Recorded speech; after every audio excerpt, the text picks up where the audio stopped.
पूर्ण अनुवाद। भगवान पूर्ण है और चूंकि वे पूरी तरह परिपूर्ण हैं, अतः उनके सारे उद्भव तथा यह व्यवहारिक जगत पूर्ण के रूप में परिपूर्ण है। पूर्ण से जो कुछ उत्पन्न होता है वह भी अपने में पूर्ण होता है। चूंकि वे संपूर्ण हैं, अतः उनसे यद्यपि न जाने कितने पूर्ण इकाइयां उद्भूत होती हैं, तो भी वे पूर्ण रहते हैं। ईशोपनिषद के जितने भी मंत्र हैं उनको समझना बहुत कठिन है। क्यों? क्योंकि जैसा अगर आपने वो वीडियो देखा था जो मैंने लिंक शेयर किया था उपनिषद के बारे में, आपने उसमें जाना होगा कि उपनिषद जो ग्रंथ होते हैं वो उन लोगों के लिए लिखा जाता है जो बहुत ज़्यादा ज्ञानी होते हैं, जो अपने बुद्धि को टटोल कर किसी भी विषय को गहराई से समझने की क्षमता रखते हैं। इसका अर्थ क्या है? जन सामान्य लोगों के लिए उपनिषद ग्रंथ नहीं बने हैं। वो बहुत बुद्धिमान लोगों के लिए हैं, ज्ञानी लोगों के लिए है। इसलिए इनमें जो शब्दों का प्रयोग होता है, जिस प्रकार मंत्रों की रचना होती है, वो भी कठिन होती है। इतना सरल नहीं होता है समझना। जैसे कि यही मंत्रों का आप देख लीजिए, इसमें पूर्ण शब्द कितनी बार आया है? 7 बार पूर्ण शब्द आया है। और वो 7 बार वो जो पूर्ण शब्द आया है वो अलग अलग चीज के लिए आया है, एक ही चीज के लिए नहीं आया है। तो इसको कैसे जाना जाए? इसमें 4 बातें बताई गई है इस मंत्र में अनुवाद के रूप में। साथ ही साथ मैं आप लोगों को एक और बात बताना चाहता हूँ। मैंने सोचा अभी आप लोग का आधा कोर्स तो हो गया, आधा बचा हुआ है। देखिए, मैंने आपके पेपर्स चेक किए, दूसरे टीचर्स ने भी पेपर चेक किए, तो कुछ डिवोटीज ने तो बहुत अच्छे से उत्तर लिखा है, लेकिन कुछ डिवोटीज ने बहुत बहुत ही गलत तरीके से आंसर्स लिखे हैं। क्वेश्चन कुछ है, आंसर कुछ और लिखा है। तो इसका मतलब या तो ये है कि आपको समझ में नहीं आया, या फिर आप अच्छे से पढ़ाई नहीं करते हो, समय निकालते नहीं हो आंसर्स वगैरह लिखने का। और अगर आपको आंसर्स नहीं आते हैं तो आप अपने दूसरे डिवोटीज फ्रेंड से पूछ सकते हो कि इस क्वेश्चन का आंसर क्या है। टीचर से भी पूछ सकते हो। ऐसा तो नहीं है कि टीचर आपको मना किया होगा कि इसका आंसर हम आपको नहीं बताएंगे।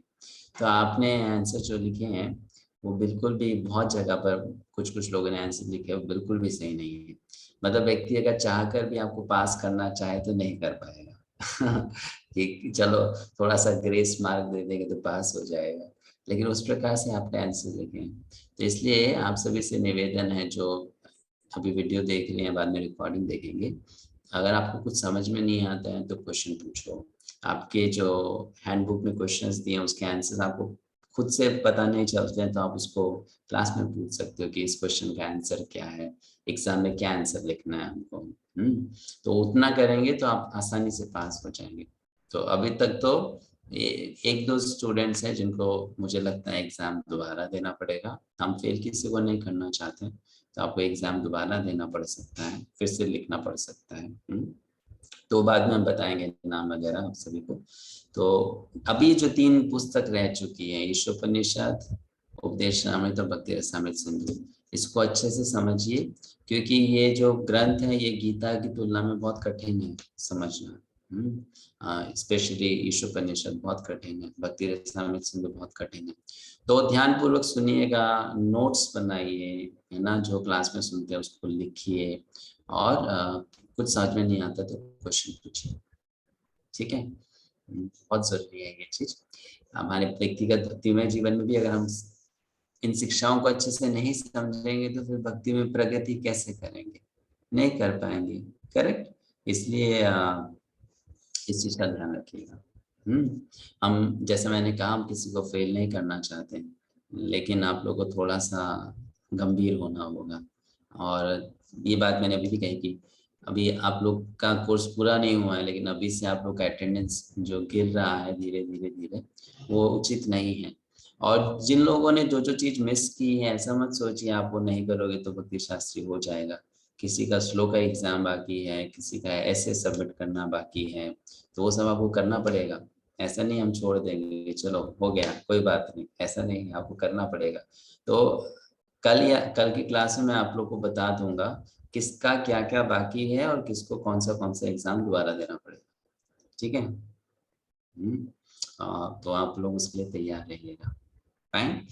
और ये जो तीसरा एग्जाम हुआ था इसका भी मुझे मुझे पता है आप सबने एग्जाम दिया था, लेकिन जो श्याम मुकुंद प्रभु से मुझे पेपर्स मिले केवल 8 डिवोटीज के पेपर मिले, ओनली 8 डिवोटीज।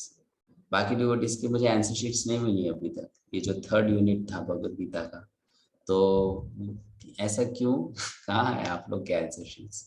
आपने अगर शुद्ध सेवक प्रभु को भेजा है तो मुझे भेजिए, वो आपके आंसर शीट्स करेक्ट नहीं कर पाएंगे, और अदरवाइज हम श्याम मुकुंद प्रभु को भेजिए, ठीक है। जिसका भी पेंडिंग है आंसर शीट और एसेस, जिन जिनका पेंडिंग है। ओके, चलो आगे बढ़ते हैं, इस श्लोक को अनुवाद को समझने की कोशिश करते हैं। तो इस मंत्र में 4 बातें दी गई। पहला क्या? ओम पूर्णम अदः। पूर्णम अदः, पूर्णम अदः मतलब वो भगवान जो है परम सत्य जो है पूर्ण है। कौन पूर्ण है? परम सत्य पूर्ण है। ओम पूर्णम अदः। पूर्णम इदम, इदम का मतलब होता है ये है। पूर्णम इदम, इसका मतलब क्या हुआ? वो भगवान जो है वो परम सत्य पूर्ण है, और ये जो जगत है, जो संसार है जहां पर हम रह रहे हैं, ये भी क्या है? पूर्ण है। पूर्ण मतलब कंप्लीट, परफेक्ट। भगवान परफेक्ट है और ये जगत भी परफेक्ट है, ठीक है। अभी नेक्स्ट लाइन में क्या दिया गया है? ये जगत क्यों परफेक्ट है? क्योंकि ये परफेक्ट भगवान से आया है। समझ में आया? भगवान परफेक्ट है, ये जगत परफेक्ट है। जगत परफेक्ट क्यों है? क्योंकि वो जगत किससे आया है? भगवान से आया है, पूर्ण है। अभी आप कोई वस्तु से कोई दूसरी वस्तु को निकाल लेते हो तो जो पहले वाला वस्तु था उसमें कुछ कमी आ जाएगी ना। जैसे अगर 100 रुपए का नोट है, उसमें से मैंने 10 रुपए निकाल दिए तो फिर 90 रुपए बचेंगे, 100 रुपए नहीं बचेंगे। तो लेकिन इसमें भी कोई कह सकता है कि अगर भगवान से सृष्टि आई है तो उस कारण से भगवान में कुछ कमी हो गई क्या? तो लास्ट लाइन क्या कहता है? नहीं, ऐसा नहीं है। हालांकि सब कुछ भगवान से आता है, भगवान हमेशा पूर्ण ही रहते हैं। तो ये 4 बातें। क्या 4 बातें? पहला पहला क्या था? परम सत्य पूर्ण है। दूसरा, ये सृष्टि पूर्ण है।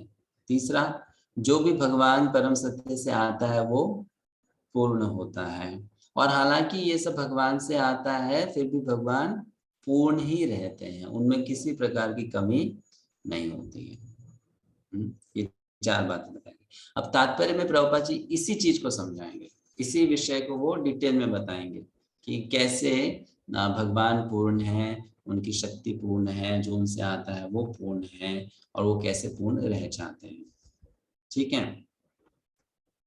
तो अब इसका हम पढ़ते हैं तात्पर्य।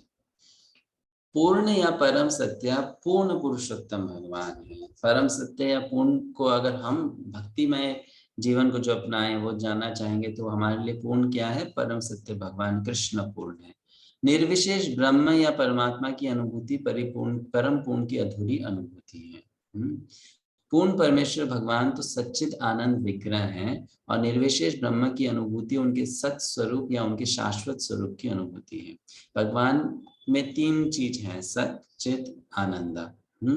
जब कहा जाता है किसी व्यक्ति ने ब्रह्मन का साक्षात्कार कर लिया, उसने ब्रह्म ज्योति को प्राप्त कर लिया, इसका मतलब है उसने केवल भगवान के परम सत्य के इन 3 गुणों में से एक का साक्षात्कार किया है, जिसको कहते हैं सत।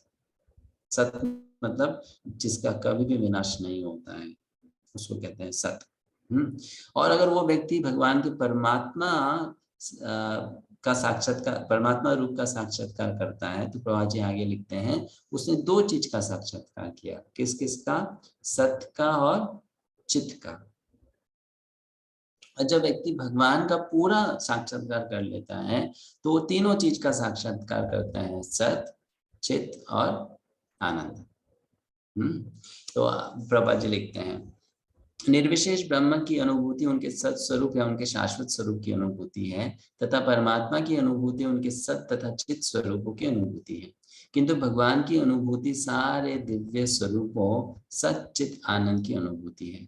जब किसी को परम पुरुष की अनुभूति हो जाती है तो वह परम सत्य के इन स्वरूपों को पूर्ण रूप में अनुभव करता है। विग्रह का अर्थ है रूप। इस प्रकार परम सत्य रूप विहीन नहीं है, मतलब भगवान का ऐसा नहीं है कि रूप नहीं है। यदि वह रूप विहीन होता तो वह अपनी सृष्टि की अपेक्षा किसी भी तरह कम होता। तो प्रभुपाद जी ने यहाँ पे एक बहुत सुंदर तर्क दिया, लॉजिक दिया। क्या? सब कुछ भगवान से आया, और जो भी चीज हम देखते हैं इस संसार में उसका एक रूप होता है ना, उसका एक आकार होता है, एक साइज होता है। तो अगर सब कुछ भगवान से आया है तो भगवान में कैसे रूप नहीं होगा? उनमें भी तो रूप होना चाहिए। अगर भगवान से सब कुछ आया है तो उनमें वो सारे गुण होने चाहिए जो हम में है, और वो गुण भी होने चाहिए जो हमें नहीं है। तो जो कि सब चीज का रूप है, इस संसार में आप कोई ऐसी चीज देखते हो जिसका रूप नहीं होता है? सब चीज का रूप होता है, उसका रंग होता है, रूप होता है, आकार होता है। तो उसी प्रकार भगवान का भी रूप होना चाहिए, तभी तो वो पूर्ण हुए। अगर कोई कहेगा भगवान का रूप नहीं है, तो आप मुझे बताओ ये भगवान की अपूर्णता को दर्शाएगा या पूर्णता को दर्शाएगा? अगर कोई कहे भगवान में रूप नहीं है तो वो क्या कहने का अर्थ क्या हुआ? फिर भगवान अपूर्ण है ना। भगवान के पास वो नहीं है जो मेरे पास है, ऐसा कैसे हो सकता है? तो भगवान का भी रूप होना चाहिए। परम पूर्ण में हमारे अनुभव के भीतर तथा बाहर की प्रत्येक वस्तु होनी चाहिए, अन्यथा वो पूर्ण नहीं हो सकता। आगे नेक्स्ट पैराग्राफ। परम पूर्ण भगवान में अनंत शक्तियां होती हैं और वे सब की सब उन्हीं के समान पूर्ण है। इस तरह ये दृश्य भौतिक जगत भी अपने में पूर्ण है। ये 24 तत्व जिनका यह भौतिक ब्रह्मांड अस्थायी प्राकट्य है, इस तरह व्यवस्थित है कि इस ब्रह्मांड के पालन तथा भरण के लिए आवश्यक प्रत्येक वस्तु उत्पन्न कर सके। अभी प्रभा जी इस पैराग्राफ में परिच्छेद में क्या बता रहे हैं कि ये ब्रह्मांड यूनिवर्स भगवान से आया है, तो ये ब्रह्मांड भी पूर्ण है, परफेक्ट है। कैसे परफेक्ट है? वो उदाहरण दे रहे हैं, जैसे कि कोई फैक्ट्री अगर हो, उसमें हम कोई वस्तु को मैन्युफैक्चर किया जाता है, तो उस वस्तु को बनाने के लिए रॉ मटेरियल कहाँ से आएगा? बाहर से आएगा, है ना। उस फैक्ट्री के अंदर में उस रॉ मटेरियल पर काम होगा, और फिर उस फैक्ट्री में कोई वस्तु बनाई जाएगी और उसको बाहर भेजा जाएगा बेचने के लिए। करेक्ट। तो उस वस्तु को बनाने के लिए रॉ मटेरियल कहाँ से आया? फैक्ट्री के बाहर से आया। मतलब फैक्ट्री को बाहर के स्थान स्थान पर निर्भर होना पड़ता है रॉ मटेरियल प्राप्त करने के लिए। लेकिन इस ब्रह्मांड में जो कुछ भी बनता है उसकी सामग्री कहाँ से आती है? बाहर से नहीं, वो ब्रह्मांड के अंदर ही है। उसको बाहर से प्राप्त नहीं करना पड़ता है।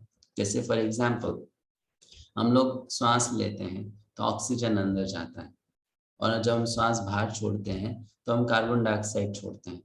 करेक्ट। अभी वो कार्बन डाइऑक्साइड तो एक प्रकार से पोल्यूशन है।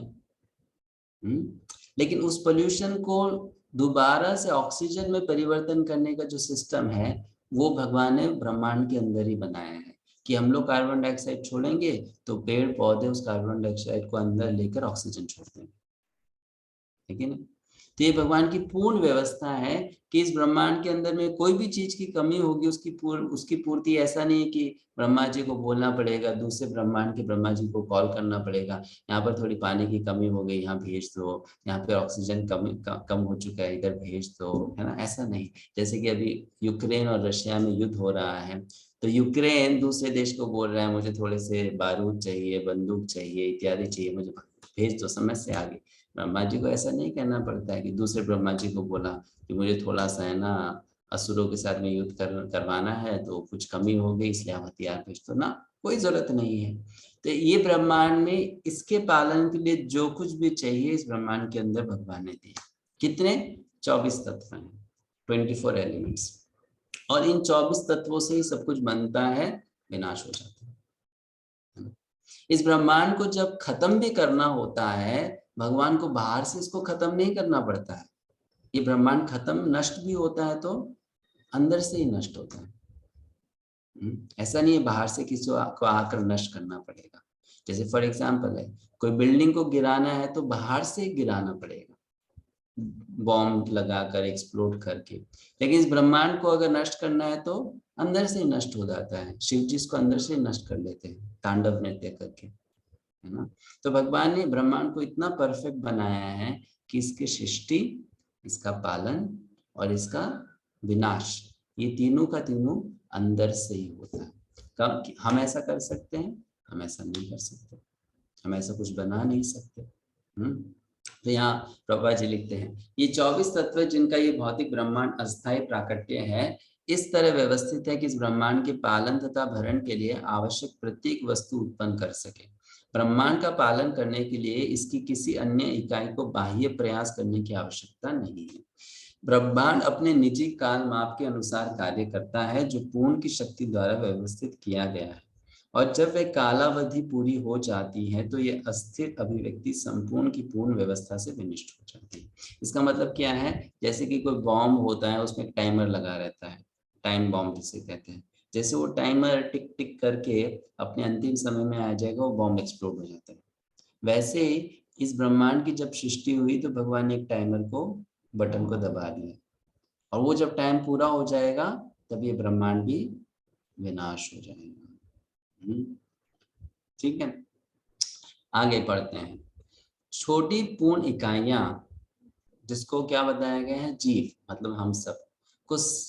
अब हमारी पूर्णता के बारे में बताया जा रहा है। तो पहले क्या बताया गया था? परम सत्य की पूर्णता के बारे में, फिर ब्रह्मांड की पूर्णता के बारे में, अब हमारी पूर्णता के बारे में बताया जा रहा है।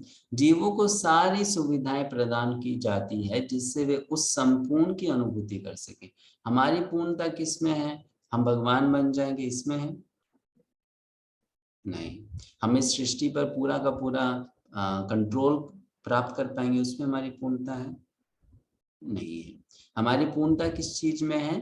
कि हम जो पूर्ण भगवान है उनका साक्षात्कार कर सके, उनकी अनुभूति कर सके, इसमें हमारी पूर्णता है। संपूर्ण के अधूरे ज्ञान के कारण ही अपूर्णता के सारे रूपों का अनुभव होता है। अभी हमें क्यों ऐसा लगता है कि हमारा जीवन अपूर्ण है, हमारे पास कुछ नहीं है, या हमें किसी चीज की आवश्यकता है? वो इसलिए क्योंकि हमें भगवान का पूर्ण ज्ञान नहीं है। हमने भगवान को पूरी तरह से अनुभव नहीं किया है। जो व्यक्ति वो कर लेता है उसको फिर जीवन में किसी प्रकार की अपूर्णता का अनुभव नहीं होता है।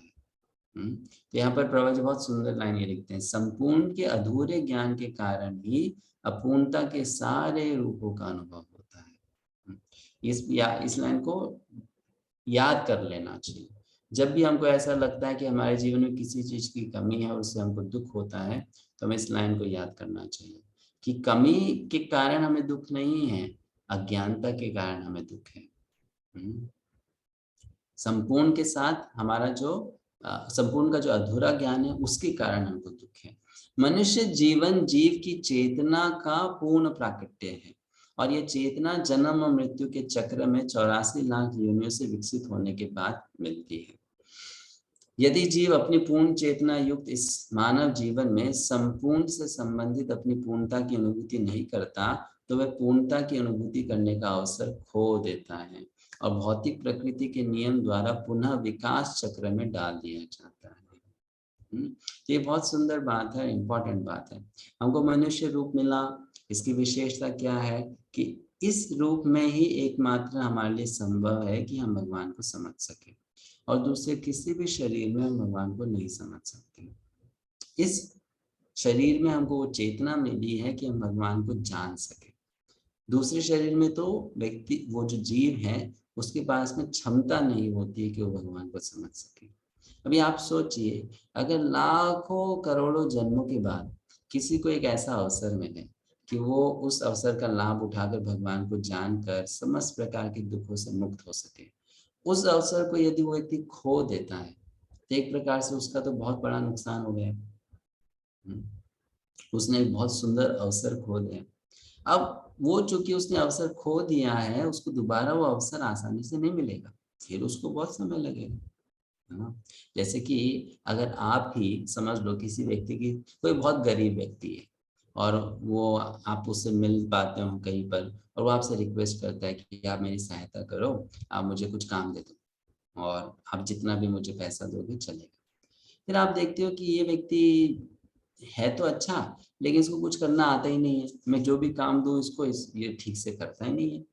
तो फिर भी आप सोचते हो चलो मुझे ना इसकी सहायता करनी चाहिए, मुझे इसको अवसर देना चाहिए कि तुम ये काम करो और तुम्हें इतना पैसा दिया जाए।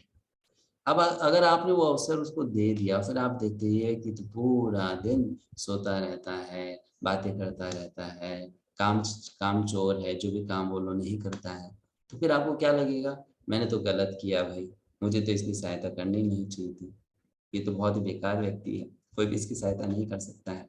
अब दोबारा वो व्यक्ति आपसे कहेगा सर या मैडम मुझे एक और चांस दीजिए, फिर आप 2 बार सोचोगे, है ना?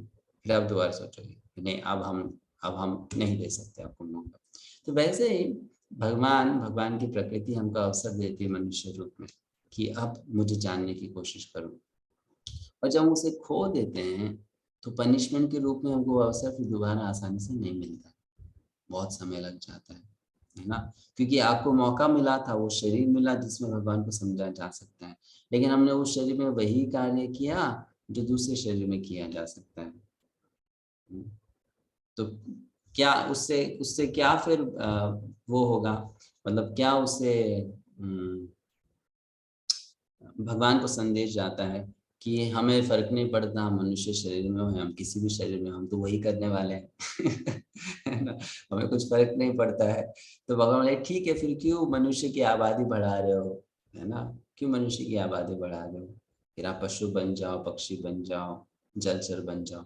तो मनुष्य शरीर की पूर्णता क्या है, उसको एक पूर्ण चेतना मिली है जिसमें वो भगवान को समझ सकता है। ये मनुष्य शरीर की पूर्णता है। अगर उस मौके को वो खो देता है तो वो पूर्ण होने के मौके को खो दिया, और उस मौके का वो लाभ उठा लेता है तो वो उस पूर्णता का अनुभव करके अपने जीवन को पूरी तरह से सुखमय बना सकता है। ठीक है, नेक्स्ट पैराग्राफ में जाएंगे। क्योंकि हम ये नहीं जानते कि हमारे पालन के लिए प्रकृति में पूर्ण व्यवस्था है, अतएव हम इंद्रिय भोग के तथाकथित पूर्ण जीवन की सृष्टि करने के लिए प्रकृति के साधनों का उपयोग करने का प्रयास करते हैं। आज ये सब डिवोटीज जो कभी ज्वाइन नहीं करते थे, कैसे ज्वाइन करने लगे? निताई प्रभु और दूसरे एक और डिवोटी है, पता नहीं वो, शायद ये कॉमन लिंक है क्या आपकी क्लासेस का? रघुनंदन प्रभु। अच्छा, चलो कोई बात नहीं, हमें कोई समस्या नहीं है। तो यहाँ पर प्रभुपाद जी लिखते हैं, क्योंकि हम ये नहीं जानते कि हमारे पालन के लिए प्रकृति में पूर्ण व्यवस्था है, अतः हम इंद्रिय भोग के तथाकथित पूर्ण जीवन की सृष्टि करने के लिए प्रकृति के साधनों का उपयोग करने का प्रयास करते हैं। ये बात हमको अच्छे से समझ लेना चाहिए। अगर आप इस संसार में नौकरी भी नहीं करोगे, पढ़ाई भी नहीं करोगे, कुछ नहीं करोगे, फिर भी खाने के लिए, रहने के लिए, पहनने के लिए जो चाहिए वो भगवान देंगे। वो अवश्य देंगे, उसका कोई कमी नहीं है। प्रभुपाद जी लिखते हैं वो तो भगवान पशु को भी देते हैं, तो मनुष्य को क्यों नहीं देंगे? प्रभुपाद जी ये उदाहरण देते हैं, हाथी कौन सा स्कूल जाता है? वो तो नहीं जाता। या उसको खाने को मिलता है और वो बहुत खाता है, हमारी तुलना में तो ज्यादा ही खाता है ना तो उसको खाने को मिलता है जितना चाहिए, उसको स्कूल नहीं जाना पड़ता है। वैसे ही आप कोई भी पशु का उदाहरण ले लो, तो मनुष्य को खाने को नहीं मिलेगा, मनुष्य को रहने को नहीं मिलेगा, मनुष्य को कपड़े पहनने को नहीं मिलेगा, ऐसे कैसे हो सकता है? संभव ही नहीं है। अब प्रश्न उठता है, जब इतनी आसानी से मिल जाएगा तो हमें फिर ये सब चीज करने के लिए संघर्ष क्यों करना पड़ता है? वो संघर्ष करने की जरूरत नहीं है, लेकिन अज्ञानता के कारण हम उस संघर्ष में लगे हैं। ऐसा नहीं है वो संघर्ष करना पड़ेगा, क्योंकि हमें ज्ञान नहीं है, हम उस संघर्ष में लगे हुए हैं, है ना?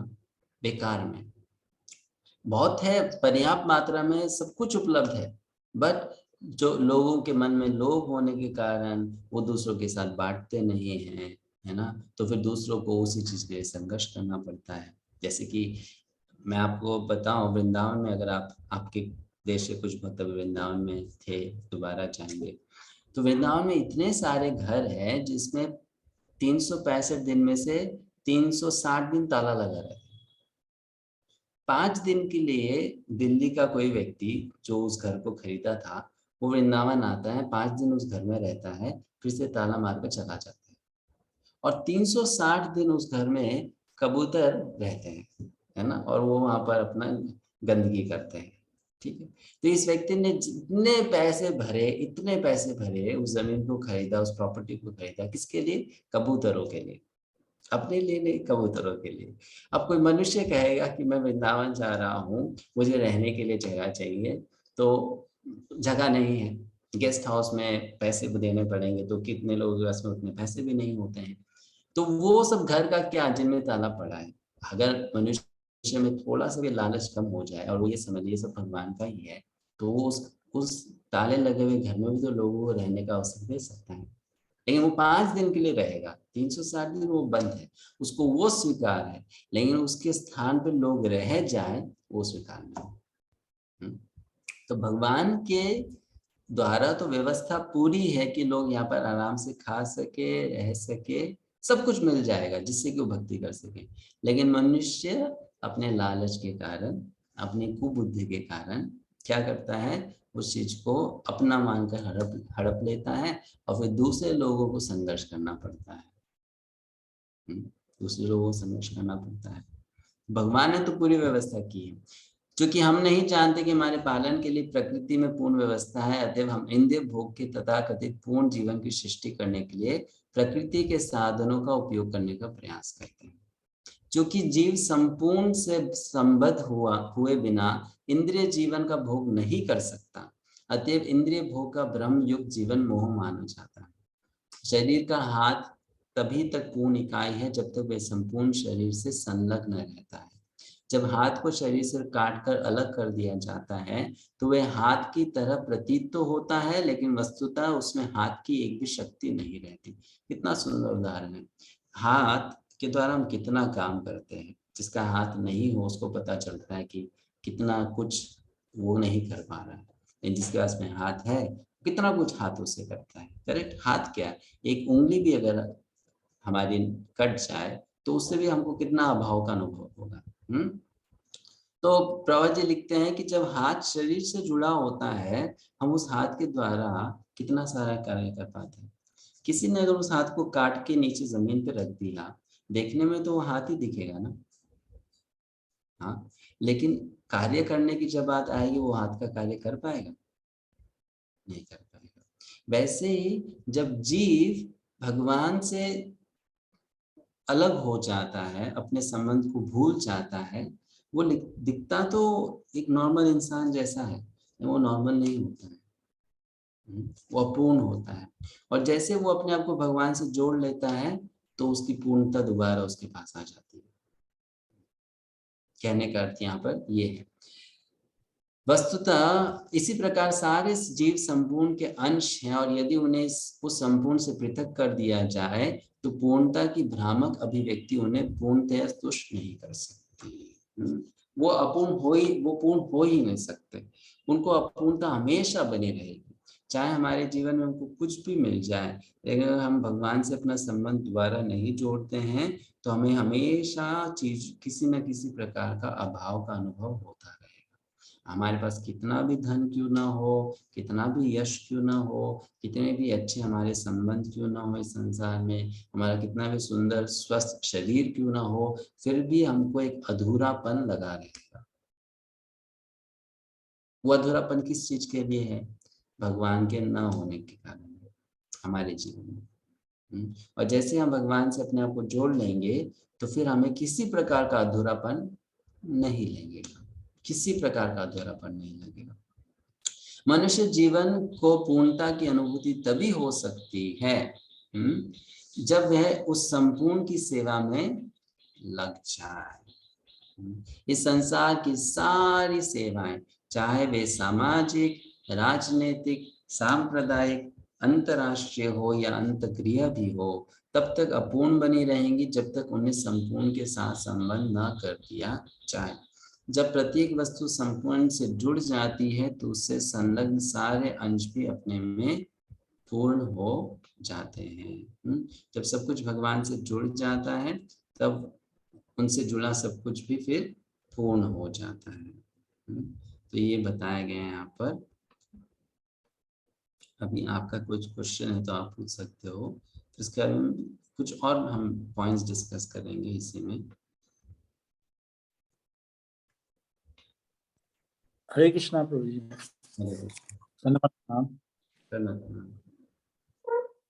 विकास चक्र का मतलब क्या है? तो विकास चक्र का अर्थ ये है कि जो भी जीव हैं वो अलग अलग योनियों से गुजरता है ना। जैसे कि अभी वो मनुष्य योनि में है, मनुष्य योनि में अगर उसने अपने जीवन को सफल नहीं बनाया तो उसको फिर दूसरी प्रकार की योनि मिलेगी, पशु पक्षी वृक्ष।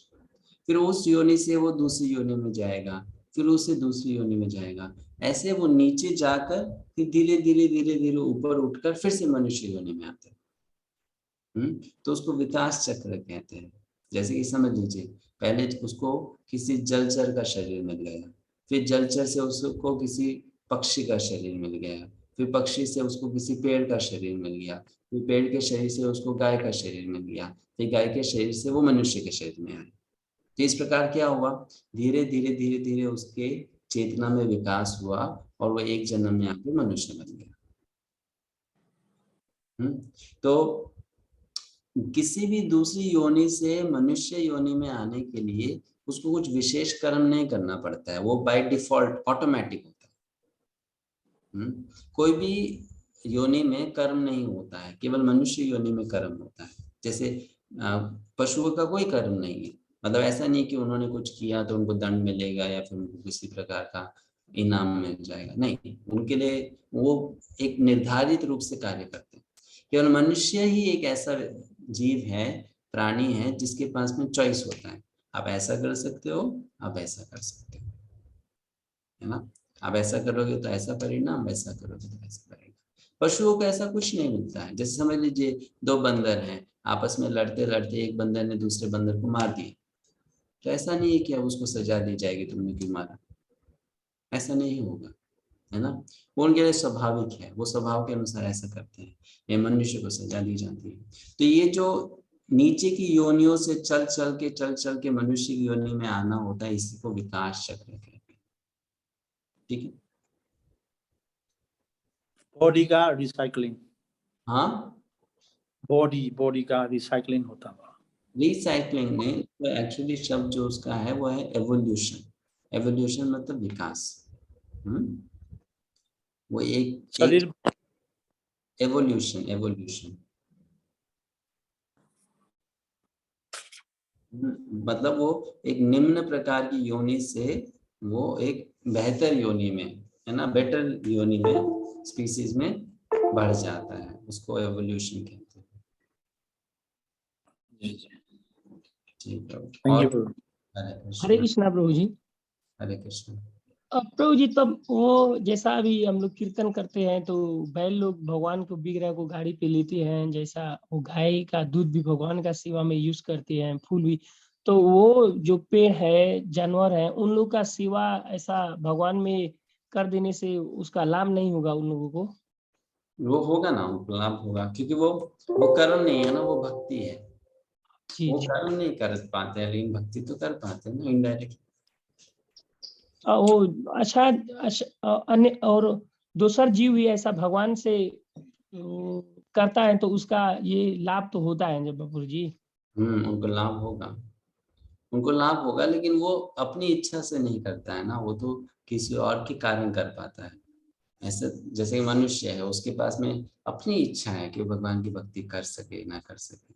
पशु के पास में वो थोड़ा ना, पशु के लिए तो आप जब नाम जप करोगे तब उनको लाभ मिलेगा, वो खुद थोड़ा ना नाम जप कर पाएंगे। जी। आप उनको प्रसाद खिलाओगे तो लाभ मिलेगा, है ना। ऐसे तो वो थोड़ी ना भगवान को ऑफर करके कहेंगे। तो उनको लाभ मिल जाता है जब मनुष्य उनके लिए ऐसा कार्य करता है। लेकिन मनुष्य को स्वयं को लाभ देने की क्षमता है, वो उसको ये फैसिलिटी है कि वो अपने आप को भक्ति में लाभ दे सकता है। पशुओं को भक्ति में लाभ मनुष्य के कारण मिलता है। जी प्रभु जी। यस। और हरे कृष्णा गुरु जी, हम्म हम लोग इसी जीवन में इतना पाप करते हैं क्या? तो हम लोग इतना जन्म लेना पड़ता है, 84 लाख योनि हम लोग जन्म लेना पड़ता है ना? नहीं, ऐसा नहीं है। ऐसा नहीं है कि हमको 84 लाख योनियों में हर एक योनि में जाना पड़ेगा, ऐसा नहीं है। वो 84 लाख समस्त योनियों का काउंट है। अब कोई व्यक्ति मनुष्य जीवन से 2 योनियों में दूसरी योनि में जाकर फिर दोबारा मनुष्य बन जाएगा, कोई 10 योनियों में जाकर फिर मनुष्य बनेगा। ऐसा नहीं है कि हमेशा उसको 84 लाख का चक्कर ही पूरा करना पड़ेगा, ऐसा नहीं है।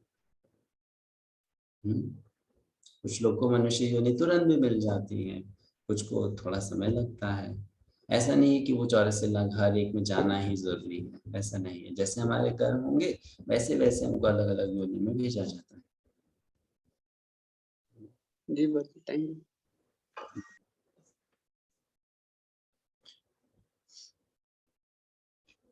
और कोई क्वेश्चन है किसी का?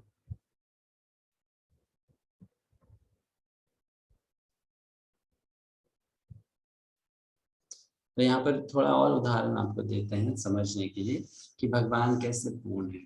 तो प्रभुपाद जी इस चीज को समझाते थे उदाहरण से, ताकि समझना आसान हो जाए। जैसे भगवान की पूर्णता का एक सरल सा उदाहरण है, हम उनको भोग लगाते हैं, तो आपने जो भी भोग लगाया आपको पूरा का पूरा वापस मिल जाता है ना? ऐसा नहीं है कि उसमें से कुछ पूरियां गायब हो गए, कुछ लड्डू चले गए, ऐसा कुछ नहीं होता है। जितना आपने रखा था सबका सब वापस मिलता है। फिर भी हालांकि सब कुछ मिल गया आपको, फिर भी अभी आपके पास में जो है पहले आपने जो भोग लगाया था उससे अलग है। ऐसा नहीं कि वो सेम है, दिखता सेम है लेकिन वो सेम नहीं है, और वो भगवान का प्रसाद है ना? तो ये भगवान की पूर्णता है। क्या उन्होंने आपसे सब कुछ लिया, आपको वापस भी सब कुछ कर दिया, लेकिन उसमें उन्होंने अपनी कृपा को जोड़ दिया। ये भगवान की पूर्णता है। दूसरा प्रभुपाद जी उदाहरण देते हैं कि इस जगत में भी हम सूर्य को देखते हैं। सूर्य कितने समय से रोशनी दे रहा है, जब से ब्रह्मांड का जन्म हुआ है तब से सूर्य रोशनी दे रहा है। लेकिन कभी भी ऐसा है कि पावर फेलियर हो गया है ना, सप्लाई खत्म हो गई सूरज की, नहीं। तो प्रभुपाद जी बोलते हैं जब भगवान की सृष्टि में सूरज जैसा एक वस्तु भी इतनी ज्यादा ऊर्जा पैदा कर सकता है कि उसकी ऊर्जा में कोई कमी नहीं आती है, तो आप कल्पना कीजिए फिर भगवान में किसी प्रकार की कमी कैसे हो सकती है? भगवान से कितने भी जीव क्यों ना निकल जाएं, भगवान में किसी प्रकार की कमी नहीं होगी। फिर दूसरा एक और उदाहरण ले लीजिए, आपके देश में कहीं पर कोस्टल एरिया है, समुद्र का तट है? चलो, तो अब समुद्र में चलो हम लोग अगर समुद्र पे चल पड़े, बाल्टियां पानी भर के ले जाएं, हम कितना भी पानी उसमें भरे, समुद्र में बाढ़ आएगी नहीं, है ना? और अगर आप उसमें से कितना भी बाल्टी पानी निकाल लो, समुद्र सूख जाएगा नहीं सूखेगा। तो प्रभुपाद जी कहते हैं जब भगवान की सृष्टि में सूरज समुद्र में इतनी क्षमता है कि आप उसमें कुछ भी डाल दो वैसा का वैसा ही रहता है, कुछ भी निकाल दो वैसा का वैसा रहता है, तो फिर भगवान में ये शक्ति कैसे नहीं हो सकती है ना? कि आप उनमें से कुछ भी ले लीजिए कोई कमी नहीं होगी, आप उसमें कुछ भी जोड़ दीजिए वो वैसे के वैसे ही बने रहेंगे। तो इस प्रकार भगवान ये साबित भी किया, जैसे कि हमने ब्रह्मा विमोहन लीला सुनी है। ब्रह्मा जी जब ग्वाल बालों को चुरा कर ले गए थे, तब कौन इतने सारे ग्वाल बाल बन गया था? कौन? कृष्ण ही बने थे ना, कृष्ण ही बन गए थे। अब ऐसा था कि वो इतने सारे ग्वाल बाल बन गए तो माँ यशोदा ने देखा कि कृष्ण में कोई चीज की कमी आ गई। नहीं, ऐसा नहीं, कृष्ण वैसे के वैसे थे और वो सब ग्वाल बाल भी कृष्ण थे। ये भगवान की विशेषता है, प्रभुपाद जिसको ऐसा बोलते थे। उनमें आप भगवान के अगर गणित को समझोगे तो वो ऐसा है, आप एक में एक जोड़ोगे तो भी एक ही रहेगा, और एक में से एक को घटा दोगे तो भी एक ही रहेगा। इस प्रकार भगवान का गणित होता है। उसमें कोई किसी प्रकार की कमी नहीं आती, ना वो बढ़ता है। फिर नेक्स्ट, ये सृष्टि के बारे में प्रभुपाद जी बोलते हैं कि ये सृष्टि पूर्ण है भगवान के द्वारा आने के कारण, इसलिए सृष्टि में कभी भी। हाँ माता जी। मनुष्य योनि में ही भगवान पूर्ण रूप से समझ आता है, तो देवता में देव योनि में नहीं हो सकता प्रभु जी ऐसा? देवी योनि में भी हो सकता है माता जी, वो तो मनुष्य से बेहतर है, तो वो तो अवश्य भगवान को पूरी तरह से समझ सकते हैं। लेकिन उसमें समस्या ये है कि जो देवता योनि में लोग होते हैं उनको भोग करने का इतना अवसर मिलता है कि वो भ्रमित हो जाते हैं, वो भटक जाते हैं अपने उद्देश्य से, है ना। देव योनि में इतना ज्यादा अवसर है भोग करने का, अच्छा खाने का, अच्छा पहनने का, कि व्यक्ति फिर जीवन का जो उद्देश्य है भगवान की भक्ति करना उसको भूल जाते हैं। प्रॉब्लम ये है, ऐसा नहीं है कि उनके पास में क्वालिफिकेशन नहीं है, लेकिन प्रॉब्लम ये है कि वो इतना ज्यादा डिस्ट्रैक्ट हो जाते हैं भोग से, भोग करने के अवसर से, कि भूल जाते हैं कि हमको भगवान की भक्ति करनी चाहिए। जैसे इस संसार में भी देखा जाता है, जो मनुष्य बहुत ही अच्छे परिवार से हो, बहुत सुंदर हो, और उसने जीवन में किसी चीज का अभाव नहीं कभी देखा हो, तो वो ज्यादातर भक्ति में मन नहीं लगा पाता है, क्योंकि वो संसार के सुख में ही अपना पूरा समय वेस्ट कर देता है ना। लेकिन केवल उनको जिनको किसी प्रकार से कष्ट होता है, दुख होता है, वही भगवान की भक्ति में रुचि दिखाते हैं। तो ऐसा नहीं उनमें क्षमता नहीं है, प्रॉब्लम क्या है, उनमें वो गंभीरता नहीं है, रुचि नहीं है, डिस्ट्रैक्ट हो जाता है व्यक्ति। इतना भोग है वहां पर, इतनी सुंदरता है, इतना ऐश्वर्य है, इतना आराम है, किसी प्रकार का दुख नहीं, कोई कष्ट नहीं, शारीरिक कष्ट भी नहीं। यहाँ इस जगत में एटलीस्ट समझ लीजिए आपके पास में पैसा हो, सब कुछ हो, लेकिन शरीर तो दुख देगा, है ना। बुढ़ापा आएगा, शरीर में बीमारी आ जाएगी। लेकिन देवताओं को तो ऐसा कोई प्रॉब्लम नहीं है, बाल कभी उनके सफेद होते नहीं है, गिरते भी नहीं है। ऐसा नहीं है उनको कभी हॉस्पिटल जाना पड़ता है ऑपरेशन कराने के लिए, कुछ नहीं, कोई प्रॉब्लम ही नहीं है। तो इसलिए फिर वो सुख में इतना ज्यादा डूब जाते हैं, भूल जाते हैं, अरे हमको भगवान की भक्ति करनी चाहिए।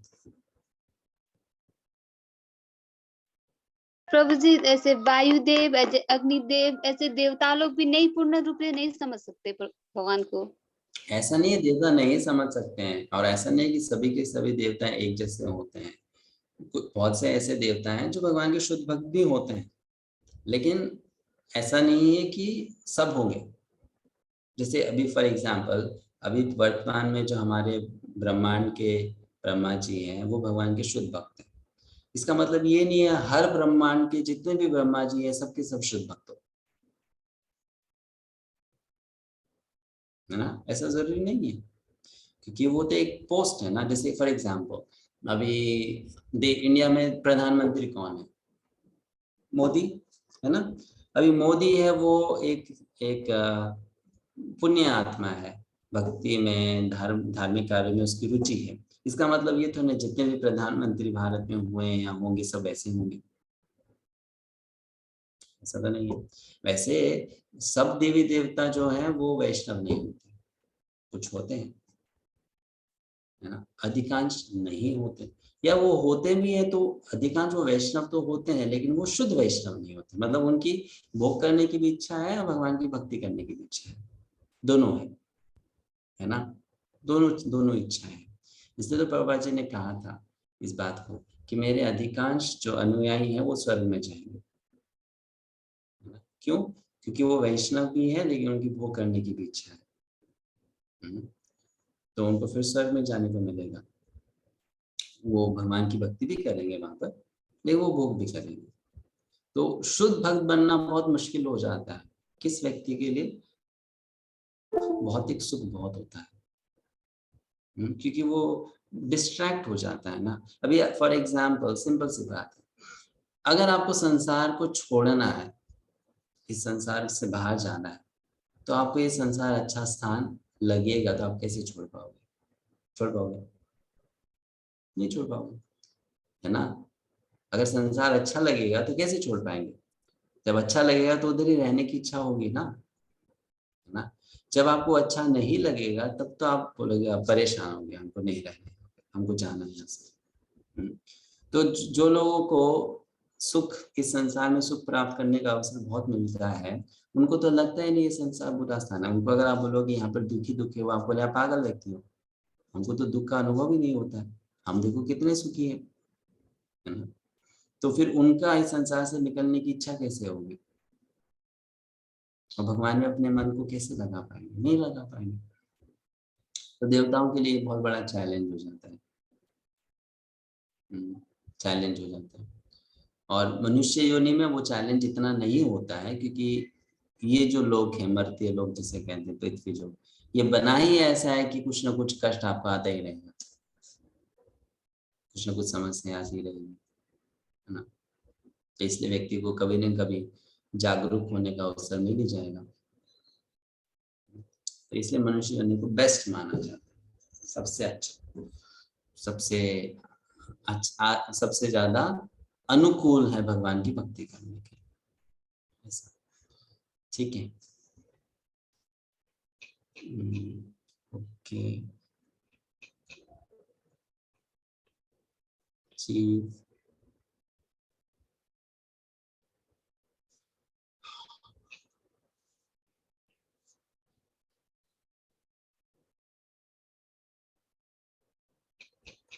ओके, तो नेक्स्ट मंत्र पे जाएंगे, मंत्र नंबर 1।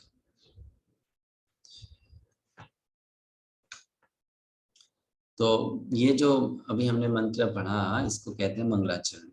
ठीक है, जब आपकी श्लोक की परीक्षा होगी, उसमें बोला जाएगा मंगलाचरण बताओ, तो आपको ये मंत्र बताना होगा।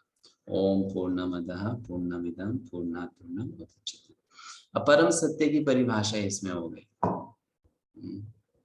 अब नेक्स्ट है, वो परम सत्य ने इस सृष्टि को चलाने के लिए क्या नियम बनाए, वो है मंत्र नंबर 1। परम सत्य ने क्या नियम बनाया? तो वो मंत्र इस प्रकार है।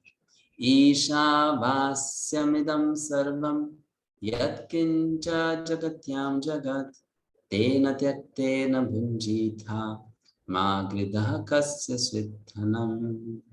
इस ब्रह्मांड के भीतर की प्रत्येक जड़ अथवा चेतन वस्तु भगवान द्वारा नियंत्रित है। इस ब्रह्मांड की प्रत्येक वस्तु, जड़ चेतन, जड़ मतलब क्या? जड़ किसे कहते हैं? इंग्लिश में कहेंगे नॉन लिविंग, जिसमें जीवन नहीं है, प्राण नहीं है, उसको कहते हैं जड़, है ना। चेतन, चेतन मतलब जिसमें चेतना है, प्राण है, आत्मा है। तो जो जड़ वस्तु हो या चेतन वस्तु हो, सब भगवान द्वारा नियंत्रित है। मतलब भगवान उन सबको कंट्रोल करते हैं और उन्हीं की संपत्ति है। किसकी है? भगवान की है। क्योंकि भगवान की संपत्ति है, इसलिए उस पर कंट्रोल किसका है? भगवान का है। जिस चीज को हम अपना मानते हैं, उसी पे तो अपना कंट्रोल जमाने का कोशिश करते हैं ना। उसके बाहर हमारा कंट्रोल नहीं चल सकता है, लेकिन जिसको हम अपना समझते हैं, उसी पे हम अपना कंट्रोल कर सकते हैं। तो जो कि सब कुछ भगवान का है, भगवान का कंट्रोल सब चीज पर है। अतः मनुष्य को चाहिए कि अपने लिए केवल उन्हीं वस्तुओं को अपनाए जो उसके लिए आवश्यक है। मनुष्य को क्या चाहिए? चूंकि सब कुछ उसका नहीं है, वो उतनी ही वस्तु ले जितना उसको चाहिए, और जो उसके भोग के रूप में नियत कर दी गई है, जो भगवान ने उसके लिए साइड कर दिया, ये तुम्हारे लिए। मनुष्य को यह भली भांति जानते हुए कि अन्य वस्तुएं किसकी है, अन्य वस्तु किसकी है, जो हमारे लिए भगवान ने साइड नहीं किया, वो किसका है? भगवान का है। उन्हें स्वीकार नहीं करना चाहिए, उन्हें स्वीकार नहीं करना चाहिए। ईशा वास्यम, ईश का वास सब जगह है, ईश का वास सब जगह है। अभी आप सिंपल क्वेश्चन का उत्तर दो मुझे। आप जिस स्थान में रहते हो, वो स्थान आपका होना चाहिए, तब तो आपको वहां पर रहने का अवसर मिला, करेक्ट? अगर आप किसी घर पे रहते हो तो आपका घर होना चाहिए ना, या फिर भाड़े पे होना चाहिए, किसी ने आपको दिया है। हम होटल में जाएंगे, 2 दिन कमरे में रहेंगे, तो वो कमरे का हमने भाड़ा दिया, इसलिए हमको वहां रहने का अवसर मिल रहा है। तो हम उसी स्थान पे रह सकते हैं जो हमारा है। अब ये मंत्र कहता है ईश मतलब भगवान का जो वास है सब जगह है। तो वो कैसे संभव है? क्योंकि सब कुछ भगवान का है, हर स्थान उनका है, इसलिए वो हर स्थान में रह सकते हैं। हम हर स्थान में क्यों नहीं रह सकते? क्योंकि सब कुछ हमारा नहीं है, नहीं भगवान का सब कुछ है। तो उनका वास सब जगह है, और उनका वास सब जगह है तो सब चीज को कंट्रोल वो करते हैं, हम लोग नहीं कर सकते। इसलिए हमें क्या करना होगा, हमें उतना ही लेना होगा जितना भगवान ने हमारे लिए निर्धारित किया। अभी हमें कैसे समझ में आएगा कि भगवान ने हमारे लिए कितना निर्धारित किया है, ये हम कैसे जानेंगे? कैसे, कितना भगवान ने हमारे लिए छोड़ा है? ज्ञान से। वो ज्ञान क्या है? कैसे जाएंगे? चलो आज से पूछते हैं, भोले प्रभु आप कैसे जानोगे कि भगवान ने आपके लिए कितना अलग किया? महीना का इतना पैसा कमाई होना चाहिए, इतना रोटी आपको खाना है, ये आप कैसे जानोगे? अपने कर्म के अनुसार। तो कर्म कैसे पता चलेगा? अभी मेरे हाथ में जितना है, जितना कोशिश कर रहा हूँ उतना मिल रहा है, उसमें संतुष्ट होना। वेरी गुड, बहुत अच्छा, ठीक है। तो प्रिंसिपल क्या है कि आपको जितना आसानी से मिल जाता है वो आपका कोटा है। आसानी से मिलता है मतलब आपको तो उसको प्राप्त करने के लिए बहुत ज्यादा संघर्ष करने की आवश्यकता नहीं होती है, वो आपका कोटा है। और उससे ज्यादा प्राप्त करने के लिए हमको बहुत संघर्ष करना पड़ेगा, बहुत मेहनत करनी पड़ेगी, तो वो हमारे कोटे के बाहर है ना। इसलिए शास्त्र कहता है कि व्यक्ति को अपनी जीविका चलाने के लिए दिन में 6 घंटे से ज्यादा मेहनत नहीं करनी चाहिए। कितना? 6 घंटे। 6 घंटा में आपको जो मिल गया वो आपका कोटा है उसके बाहर जो है आपके कोटे के बाहर है। हाँ?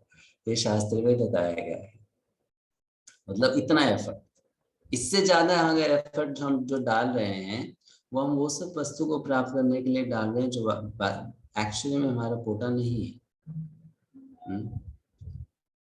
अब हम बोल सकते हैं नहीं वो हमारी जरूरत है तो इसलिए तो हमको इतनी मेहनत करनी पड़ रही है।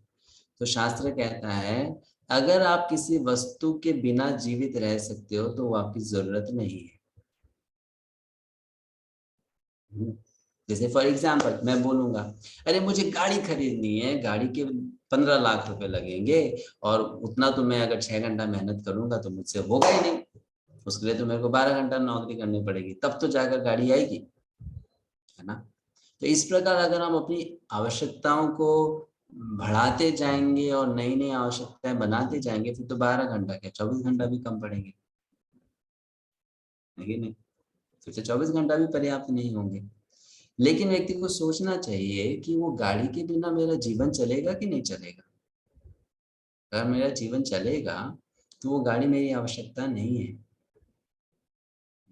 वो मेरी आवश्यकता नहीं है।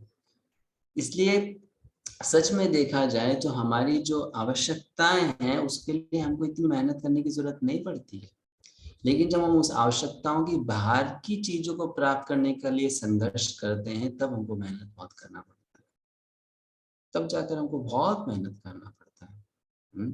अदरवाइज वो जो हमारा कोटा है वो तो हमको मिलेगा ही मिलेगा, मिनिमम एफर्ट से मिल जाएगा, है ना, आसानी से मिल जाएगा। और जो लोग इस बात को समझ जाते हैं वो अपने जीवन में भक्ति के लिए पर्याप्त समय निकाल पाते हैं, और जो इस बात को नहीं समझते हैं वो बोलते हैं प्रभु जी समय ही नहीं मिलता है भक्ति करने का, इतना कुछ हमको करने को रहता है, इतनी जिम्मेदारियां हैं, इतने बिल्स पे करने होते हैं, इतना खर्चा होता है, तो हम कैसे भक्ति करेंगे। लेकिन हमको सोचना चाहिए उन आवश्यकताओं को हमने अननेसेसरीली बना दिया है या सच में आवश्यकता थी, या हमने उस आवश्यकता को बना दिया।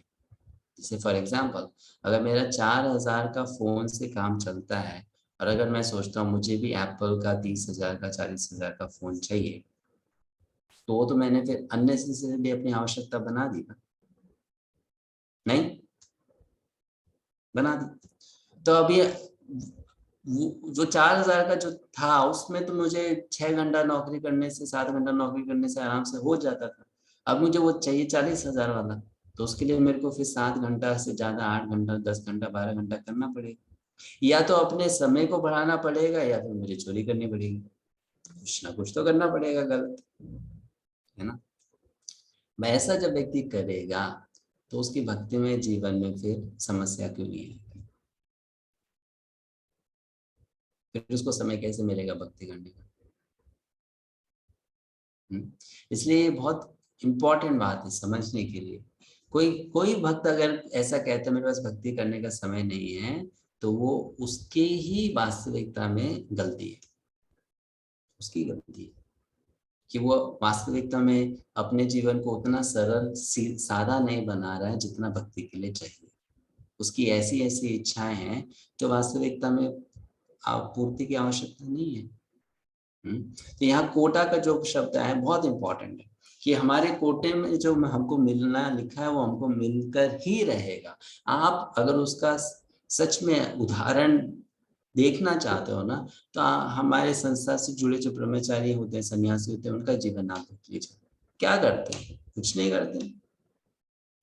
क्या करते हैं? कुछ नहीं करते, है ना। लेकिन उनको खाने के लिए मिल जाते हैं, रहने के लिए स्थान मिल जाता है, पहनने के लिए कपड़े भी मिल जाते हैं। मिलते कि नहीं मिलते? मिलते हैं ना। तो ये हम सोच सकते हैं अरे प्रभु जी वो 5 ब्रह्मचारी का तो जीवन चल जाएगा, पूरा संसार में सब लोग ऐसे बन जाएंगे तो संसार कैसे चलेगा। लेकिन हमारी गलत अंडरस्टैंडिंग है। प्रभा जी कहते हैं वो संसार को कृष्ण चलाएंगे, क्योंकि कृष्ण है जो संभाल रहे हैं, हम लोग नहीं संभाल रहे। अगर ब्रह्मचारी क्या कोई गृहस्थ भी फुल टाइम भक्त बन जाएगा ना, कृष्ण उसको भी खिलाएंगे। ब्रह्मचारी छोड़ दीजिए, कोई माता जी बोलेगी मुझे बस भगवान की सेवा करनी है, तो भगवान उसको भी खिलाएंगे। कोई गृहस्थ बच्चों के साथ में है, उसको भी अगर ऐसा है कि मुझे भगवान के ऊपर निर्भर होना, भगवान उसको भी खिलाएंगे। सबको खिलाएंगे, है ना, सबको। बस इतना है कि फिर हमारा जो एक्सपेक्टेशन है, आवश्यकता है, वो हमारे कोटा के अंदर होना चाहिए।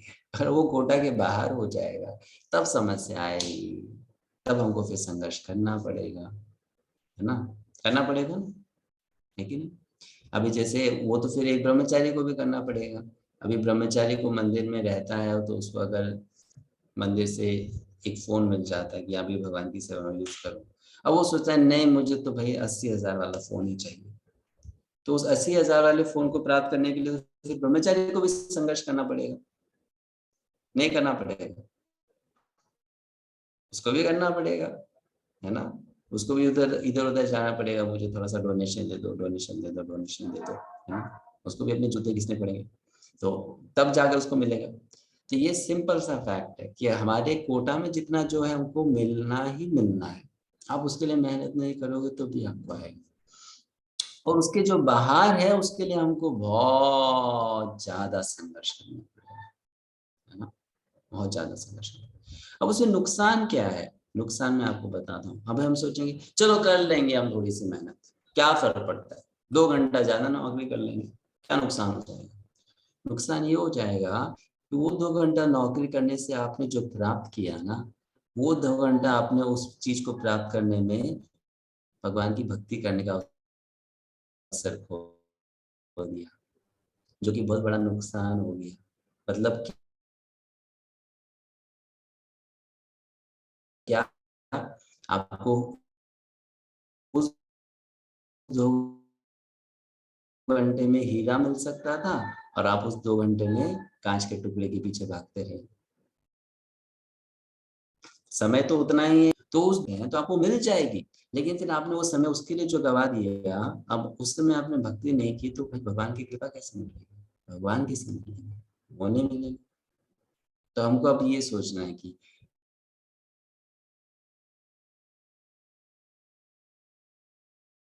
ये प्राप्त करें या क्या करें, किसके लिए समय निकालें, कौन सा ज्यादा वैल्यूएबल है, किसको प्राप्त करने से हमको वास्तविकता में संतुष्टि मिलने लगी। फिर क्या करना होगा? समय निकालना होगा ना उस चीज के लिए। तो यहाँ पर व्यक्ति को वो समझना चाहिए। और दूसरा एक और प्रॉब्लम क्या होता है, जब हम एक्स्ट्रा मेहनत करके कोई वस्तु को प्राप्त करते हैं, हम दूसरे का जो अधिकार है वस्तु पर उससे वो छीन लेते हैं। जैसे कि उदाहरण के लिए हाँ, मंदिर में फीस्ट है, सबको प्रसाद के लिए बुलाया गया। हर व्यक्ति को एक एक गुलाब जामुन मिलेगा, ये डिसाइड किया गया। जो तो कुक था उसने देखा कि आज 200 लोग आए हैं, तो उसने 200 गुलाब जामुन बनाए कि सबको एक एक मिलना चाहिए। अगर आप हम में से कोई सोचता है नहीं मुझे तो 3 गुलाब जामुन चाहिए भाई, मुझे एक से नहीं होगा, मुझे 3 चाहिए, तो आपको 3 मिल भी जाएगा, लेकिन उससे क्या होगा, कोई 2 लोग हैं जिनको नहीं मिलेगा, है ना, कोई 2 है जिनको नहीं मिलेगा। तो फिर हमारा आवश्यकता से अधिक प्राप्त करने में क्या होता है, दूसरों को दुख पहुंचता है, क्योंकि उनको जितना मिलना चाहिए था उनको नहीं मिलता है। तो संग्रह करने में ये बहुत बड़ा नुकसान है। जब हम आवश्यकता से ज्यादा संग्रह करते हैं, हम अनजाने में दूसरों को दुख पहुंचा रहे हैं, क्योंकि उनको जो मिलना चाहिए था हमने ले लिया एक्स्ट्रा, हमको नहीं चाहिए था, उनको चाहिए था। जैसे मैंने आपको उदाहरण दिया ना, वृंदावन में सबको रहने का अवसर मिलना चाहिए, नहीं कुछ लोगों ने सोचा हमारे पास में पैसे ज्यादा है तो हम स्थान खरीद करके अपने नाम पे कर लेंगे। नहीं, उस स्थान पे रहने का अवसर तो सबका है, जो वृंदावन गया उसको वहां रहने का अवसर मिलना चाहिए, है ना। तो जब व्यक्ति ने उसको खरीद कर उसको लॉक कर दिया, उसने क्या किया, दूसरों से वहां रहने का अवसर छीन लिया। इससे इस कारण से क्या हो गया, उसके द्वारा दूसरों के प्रति एक प्रकार से अपराध हो गया, हिंसा हो गई, सेवा नहीं हुआ, उसने दूसरों को जो मिलना चाहिए था वो नहीं दिया। तो ये बहुत इंपॉर्टेंट बात है। इससे हमको क्या लगता है, ऐसा नहीं है कि जो हमारा कोटा में नहीं उसको हम प्राप्त करने के लिए एक्स्ट्रा मेहनत करेंगे तो हमारा कुछ नहीं होगा, थोड़ा समय ही जाएगा। हमको ये भी बात समझना चाहिए, भगवान के द्वारा वो दंडनीय हो जाता है। क्यों दंडनीय हो जाता है, आपने 3 ले लिए, किसी को 1 भी नहीं मिला, तो उसका हमको दंड मिलेगा कि आपने ज्यादा ले लिया, दूसरे को नहीं मिला। तो इसलिए बहुत इंपॉर्टेंट है कि हम हमारे लिए जितना है हम उतना ही स्वीकार करें। अभी समझ लो आपके पास में एक्स्ट्रा है, तो क्या करोगे, आप नहीं चाहते थे लेकिन आपकी प्लेट में किसी ने 3 गुलाब जामुन रख दी, फिर क्या करोगे, काट देंगे। नहीं नहीं खा लोगे ना, मैंने थोड़ा ना मांगा, मुझे मिल गया तो मैं खा लूंगा उसको, है ना, बांटना क्यों है। हाँ, उसको हमको बांट देना चाहिए, दे देना चाहिए, जो भी एक्स्ट्रा है बांट देना चाहिए, और इस सबको करना चाहिए। हाँ, माता जी को, प्रभु जी को, ब्रह्मचारी को भी, जो भी एक्स्ट्रा है आपके पास में उसको दूसरे को दे दो, जमा मत करो, बांट दो। आपके पास में बुक्स ऐसी हैं जो आप अभी नहीं पढ़ रहे हो, दूसरों को दे दो। आपके पास में ऐसे कपड़े हैं आप अभी नहीं पहन रहे हो, दूसरों को दे दो। आपके घर में कोई वस्तु है आपको अब काम नहीं आ रही है, आप दूसरों को दे दो, फ्री में भी दे दो, ऐसा नहीं उसका पैसा मिलेगा तभी हम देंगे, उसको दे दीजिए, उसको घर पे मत रखिए। अक्सर ये आदत होती है, हम जमा करते रहते हैं, करते घर स्टोर रूम बन जाता है ना जमा करते करते करते वो मैंने देखा है, लोग 20-20 साल पुराने कपड़े जमा करके रखते हैं, पता नहीं कौन पहनेगा उसको। तो इस प्रकार हम इतना कुछ जमा कर लेते हैं, छोटी छोटी चीज नहीं करना चाहिए। ऑफ कोर्स आपको काम आएगी तो उसको रखना चाहिए, लेकिन हर साल, हर 6 महीने में, हर 3 महीने में सफाई करनी चाहिए। जितना भी आपका है उसका स्टॉक लगाना चाहिए, मेरे उसमें क्या क्या है और इसमें से मैं क्या क्या दे सकता हूँ, और उसको खाली करते रहना चाहिए, बांट देना चाहिए लोगों को, है ना, दे देना चाहिए। हाँ, इस प्रकार व्यक्ति को जीवन जीना चाहिए। हम प्रभुपाद जी से सीख सकते हैं। आपने सुना होगा ना, प्रभुपाद जी के पास में घड़ी है, अच्छी घड़ी है, कोई आकर प्रभुपाद जी को सस्ती वाली घड़ी देंगे तो क्या करेगा, प्रभु जी क्या करते थे, वो सस्ती वाली घड़ी पहन लेते थे और अच्छी वाली घड़ी उसी व्यक्ति को दे देते थे। ऐसा नहीं है मेरे पास 2 घड़ी होनी चाहिए, मंडे को ये पहनूंगा, ट्यूसडे को ये पहनूंगा, है ना, या फिर एक बड़े होटल में प्रोग्राम करने जाना है तो महंगी वाली घड़ी पहनूंगा और मुझे कहीं झोपड़पट्टी में क्लास देने जाना है तो फिर मैं सस्ती वाली गाड़ी करूंगा। ऐसा नहीं जो महंगी वाली गाड़ी थी वो दे दिया और सस्ती वाली पहन ली कि 2 गाड़ी कहना चाहिए व्यक्ति को, एक ही गाड़ी चाहिए, 2 नहीं चाहिए। तो जो था पहले वो दे दिया, दूसरा वाला रख दिया। तो उसी चीज को हमको भी सीखना चाहिए कि एक्स्ट्रा कुछ भी हो हमको बांट देना चाहिए, बांट देना चाहिए। इससे आप देखना, आप जब ऐसा करोगे, इस प्रकार सफाई करोगे घर की, अपने स्थान की जहाँ पर आप रहते हैं, आपको देखना वो करने के बाद में आपको इतना ज्यादा हल्का लगेगा, बहुत हल्का लगेगा आपको। आपने वास्तविकता में अपना कुछ कर्म के बोझ को निकाल दिया, हल्का कर दिया। तो ये करना चाहिए। एक्स्ट्रा हो तो उनको दे देना चाहिए, कुछ भी खाने का हो, पहनने का हो। इनफैक्ट अगर हमारे इसमें एक्स्ट्रा पैसे भी हो वो भी हमको दे देने चाहिए। उतना ही जमा करना चाहिए जितना भविष्य में काम आ सकता है। ऐसा नहीं कि जमा करते जाओ करते जाओ करते जाओ करते जाओ और बैंक अकाउंट को बढ़ाते जाओ, नहीं। जमा करने का भी सीमा है कि कितना आपको फ्यूचर में काम आ सकता है, उतना ही जमा। उससे एक्स्ट्रा है दे दिया, दान में दे दिया, है ना। और वो उससे अच्छा इन्वेस्टमेंट कुछ नहीं है। जो भी धन हम भगवान की सेवा में दान में देते हैं, शास्त्र कहता है कि आप गारंटी ले लीजिए आपको उतना पैसा तो भविष्य में मिलना ही मिलना है। उतना अमाउंट तो मिलकर ही रहेगा, उससे कम कभी नहीं मिलेगा, उतना तो मिलेगा ही मिलेगा। और अगर आप एक योग्य व्यक्ति को दान दोगे तो आपको हजारों गुना इंटरेस्ट के साथ मिलेगा। तो इससे अच्छा इन्वेस्टमेंट प्लान नहीं है। हम बैंक में जमा करते हैं, लेकिन बैंक में हमको कितना परसेंट मिलता है? 9%। फिक्स डिपॉजिट बनाने से इंडिया में 9% है, आपके देश में मुझे पता नहीं कितना रेट है। तो बैंक में कोई जमा करता है तो उसको इंटरेस्ट मिलता है इतना अमाउंट। लेकिन उसमें एक वो है, क्या बोलते हैं, रिस्क है। क्या रिस्क? कि अगर समझ लो बैंक डूब गया तो आपका सारा का सारा पैसा चला जाएगा, है ना। अब कुछ नहीं मिलने वाला है। या फिर किसी ने आपके अकाउंट से चोरी कर लिया, आपका सब का सब चला जाएगा। लेकिन अगर आपने कोई भी धन दान में दिया है, वो पैसा आपका कभी भी लॉस में नहीं जाने वाला है। भगवान आपको भविष्य में लौटाएंगे। इन्वेस्टमेंट में चैरिटी सबसे अच्छा इन्वेस्टमेंट है, सेफ एंड सिक्योर इन्वेस्टमेंट। तो एक्स्ट्रा पैसा आया उसको तुरंत दे देना चाहिए। नहीं सोचना चाहिए कि अरे दे दिया बाद में काम आएगा, तो जब काम आएगा आपको मिल जाएगा। भगवान व्यवस्था करते हैं, ठीक है। तो इस प्रकार से हमको ये सब प्रैक्टिकली चीजें करनी होगी, तब हम इन ग्रंथों के विषय को जान पाएंगे। केवल विषय को जान के फिर उसको याद करके एग्जाम में लिखने से हम सर्टिफिकेट वाले भक्ति शास्त्री हो जाएंगे। लेकिन हमको वास्तविक भक्ति शास्त्री बनना है, मतलब अपने जीवन में इन चीजों को अप्लाई करना है, वैसा अपना जीवन बनाना है। ठीक है, आगे बढ़ते हैं। तात्पर्य, वैदिक ज्ञान अमोघ है क्योंकि यह साक्षात भगवान से प्रारंभ होने वाली गुरु शिष्य की पूर्ण परंपरा से होकर आगे चला आता है। चूंकि वैदिक ज्ञान का पहला शब्द भगवान द्वारा उच्चारित हुआ था, अतः इस ज्ञान का स्रोत दिव्य है।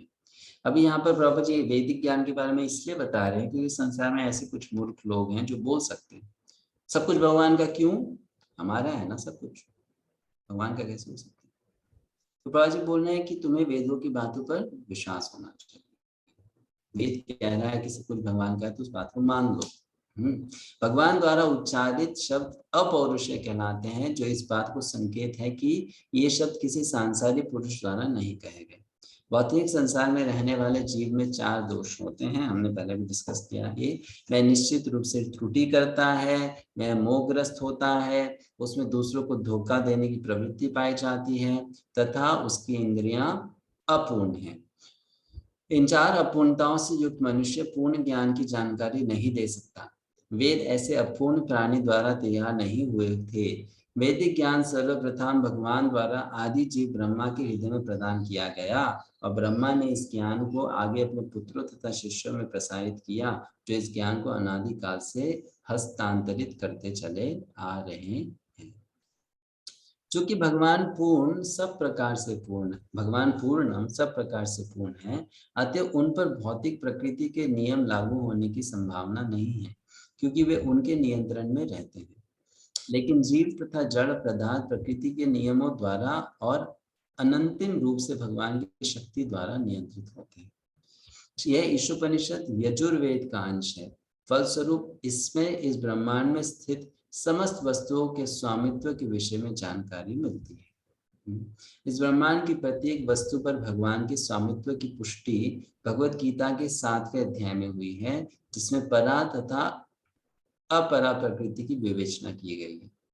7, 4 और 5 प्रकृति के सब तत्व पृथ्वी, अग्नि, जल, वायु, आकाश, मन, बुद्धि तथा अहंकार भगवान की अपरा अर्थात भौतिक प्रकृति से संबंधित है, और जबकि जीव अर्थात चेतन शक्ति परा प्रकृति है।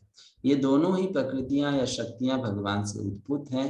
अंततोगत्वा जो कुछ विद्यमान है उस सब के नियंता भगवान ही है। ब्रह्मांड में ऐसी कोई वस्तु नहीं जिसका संबंध परा या अपरा प्रकृति से न हो, इसलिए प्रत्येक वस्तु उस परम पुरुष की संपत्ति है। प्रभुपाद जी उसी बात को गीता के द्वारा समझा रहे हैं कि कृष्ण ने गीता में भी कहा, भूमि रापो नलो वायु खम मनो बुद्धि ये बच्चा, कि ये सब भौतिक वस्तु मुझसे आए हैं, जीव भी मुझसे आए हैं, तो सब कुछ भगवान के हुए, सब कुछ भगवान की संपत्ति हुई। इसको गीता से वो पुष्टिकरण कर रहे हैं। आगे पढ़ते हैं। परम पुरुष अर्थात भगवान एक पूर्ण पुरुष हैं। उनके पास अपनी विभिन्न शक्तियों के द्वारा हर वस्तु को सम्मिलित करने की पूर्ण बुद्धि है। परम पुरुष की तुलना बहुधा अग्नि से की जाती है और प्रत्येक जड़ तथा चेतन वस्तु की तुलना अग्नि के ताप तथा प्रकाश से की जाती है। अग्नि जिस प्रकार ताप तथा प्रकाश के रूप में अपनी शक्ति का वितरण करती है, उसी प्रकार भगवान भी विभिन्न प्रकारों से अपनी शक्ति का प्रदर्शन करते हैं। इस प्रकार के अनंतिम नियंता सभी वस्तुओं के पालक तथा आदेशक हैं। वे सभी शक्तियों के स्वामी, प्रत्येक वस्तु के परम ज्ञाता तथा हर एक का उपकार करने वाले हैं। वे अचिंत्य ऐश्वर्य, बल, यश, सौंदर्य, ज्ञान तथा वैराग्य से परिपूर्ण है। नेक्स्ट पैराग्राफ आप में से कोई पढ़िए। अतएव मनुष्य को वाला पैराग्राफ है। अतः मनुष्य को इतना बुद्धिमान तो होना ही चाहिए कि वह यह जान ले कि भगवान के अतिरिक्त अन्य कोई किसी वस्तु का स्वामी नहीं है। मनुष्य को केवल वे ही वस्तुएं स्वीकार करनी चाहिए जो भगवान ने उसके लिए नियत कर दी है। उदाहरण था, गाय दूध देती है किंतु वह उस दूध को पीती नहीं, वह घास तथा भूस खाती है और उसका दूध मनुष्यों का भोजन कहलाता है। ऐसी है व्यवस्था भगवान की। अतः हमें उन्हीं वस्तुओं से संतुष्ट रहना चाहिए जिन्हें उन्होंने हमारे लिए नियत कर दिया है, और हमें सदैव स्मरण रखना चाहिए कि हमारे पास जो वस्तुएं हैं वे वास्तव में किसी की है। किसकी है? तो बेसिकली प्रभुपाद जी यहाँ पर ये सुंदर उदाहरण दिए कि जैसे गाय दूध देती है, लेकिन गाय खुद का दूध नहीं पीती है ना। आपको पता है ना इस चीज का कि अगर आप गाय को रसगुल्ला खिलाओगे वो नहीं खाएगी। गाय दूध का बना आइटम नहीं खाती है ज्यादातर। क्यों? वो स्वयं दूध देती है तो उसको पता है ये भोजन किसी और के लिए, मेरे लिए नहीं है। तो उसी प्रकार हम सबके लिए कुछ ना कुछ प्रकृति द्वारा निर्धारित है कि हालांकि आपने उसको बनाया इसका मतलब नहीं है कि वो आपका हो गया। जैसे गाय ने दूध दिया तो गाय नहीं बोलती ये मेरा प्रॉपर्टी है, अब ये मेरे यूज में आना चाहिए। गाय ने दूध दिया, अब वो दूध किसी और का हो गया। वैसे ही हमारा क्या है और हमारा क्या नहीं है ये डिसाइड करने का अधिकार हमारा नहीं है, ये भगवान डिसाइड करके देते हैं। ऐसा नहीं कि हमने उसको बनाया तो हमारा हो गया, बिल्कुल भी नहीं, क्योंकि उसको बनाने की सामग्री किसने दी?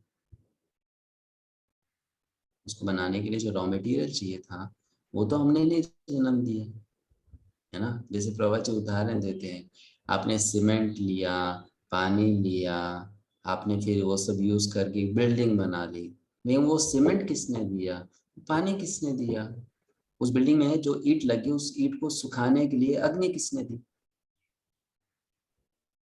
वो तो हमने नहीं बनाया, हमने तो उन वस्तुओं को बस इकट्ठा किया और उसको जोड़कर बिल्डिंग बना दी, लेकिन उन वस्तुओं को देने वाले कौन है,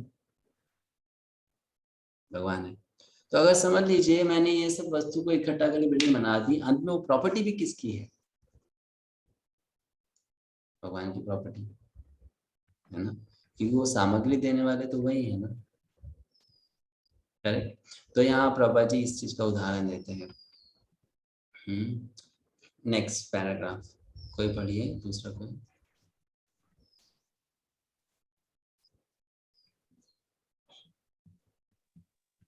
तो मैं कुछ पूछ सकता हूँ? पूछिए। जी मेरे को ऐसा फील हो रहा है कि हम लोगों को थोड़ा तो जोश तो होना चाहिए ना कुछ करने के लिए। तो यहाँ क्या होना मेरे को फील हो रहा है कि हम लोग थोड़ा कुछ करने के लिए रोकने जैसा फील हो रहा है। हमें हम कुछ संसार में हम लोग कुछ करना चाहते, कुछ तो पाने के लिए मेहनत करना पड़ता है ना। तो यहाँ में बता रहे उतना मेहनत नहीं करना चाहिए, जैसा कि हम लोग थोड़ा मोड़ा कर लिया उतना ही में संतुष्ट होना चाहिए। तो हम लोग मेहनत नहीं करेंगे तो हम लोग को थोड़ा पैसा नहीं मिला, पैसा नहीं होगा तो हम लोग डोनेशन भी उतना ठीक से नहीं कर पाएंगे ना। तो ऐसा कहाँ शास्त्र में लिखा है कि आप आवश्यकता से ज्यादा मेहनत करो फिर पैसा कमाओ उसको डोनेशन के रूप में दो, ऐसा तो शास्त्र में नहीं दिया है ना। फिर डोनेशन नहीं करेंगे तो फिर हम लोग ऐसा बोलेंगे, हम लोग धन ही शुद्ध नहीं होगा ना। हम लोग जितना आवश्यकता है उतना लिया उतना ही लेंगे तो हम लोग फिर डोनेशन भी नहीं कर पाएंगे ना। आप वो जो समय बचेगा उसमें अगर भगवान का नाम जप करोगे तो उससे आपका धन क्या, आप स्वयं भी शुद्ध हो जाओगे, है ना। देखिए कर्म करने के प्रति रुचि क्यों है हमारे मन में, इसको अच्छे से समझने की कोशिश कीजिए। ऐसा नहीं कि शास्त्र आपको बोल रहा है कि आप आवश्यकता से ज्यादा मेहनत मत करो तो आप कल से मेहनत करना छोड़ दोगे, ऐसा कभी नहीं होगा, है ना। कर्म करने की रुचि हमें क्यों है, क्योंकि फल को भोगने की इच्छा हमें है। जब तक व्यक्ति के मन में फल को भोगने की इच्छा रहेगी वो कर्म करना नहीं छोड़ सकता है ना। अभी जैसे आप बोल रहे हो कि हम कर्म नहीं करेंगे तो क्या करेंगे, कैसे करेंगे, कैसे कुछ मिलेगा, लेकिन आप खुद ही ये चीज सोचो कि सब कुछ आप प्राप्त करने के बाद में क्या करना चाहते हो। चलो मैंने पैसा कमा लिया, मैंने मंदिर भी बना दिया, मैंने पैसा भी दान दे दिया भगवान को, फिर अंत में आपको चाहिए क्या, क्या चाहिए अंत में। अभी कोई बोलेगा भगवान को प्रसन्न करना है, भगवान की सेवा करनी, प्रसन्न करना है, ये चाहिए मुझे, करेक्ट। तो आपको इतना कुछ करने के लिए, इतना कुछ करना है उस चीज को प्राप्त करने के लिए। कृष्ण गीता में बोल रहे हैं ये सब मत करो, इस सब को छोड़ के बस मेरा नाम जप करो, मैं प्रसन्न हो जाऊंगा,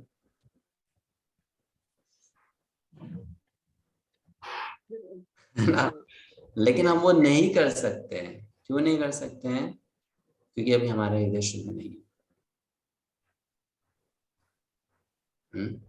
कर्म करने की इच्छा हमारे मन में क्यों है, क्योंकि अभी भी हमारा मन में रजोगुण बहुत है।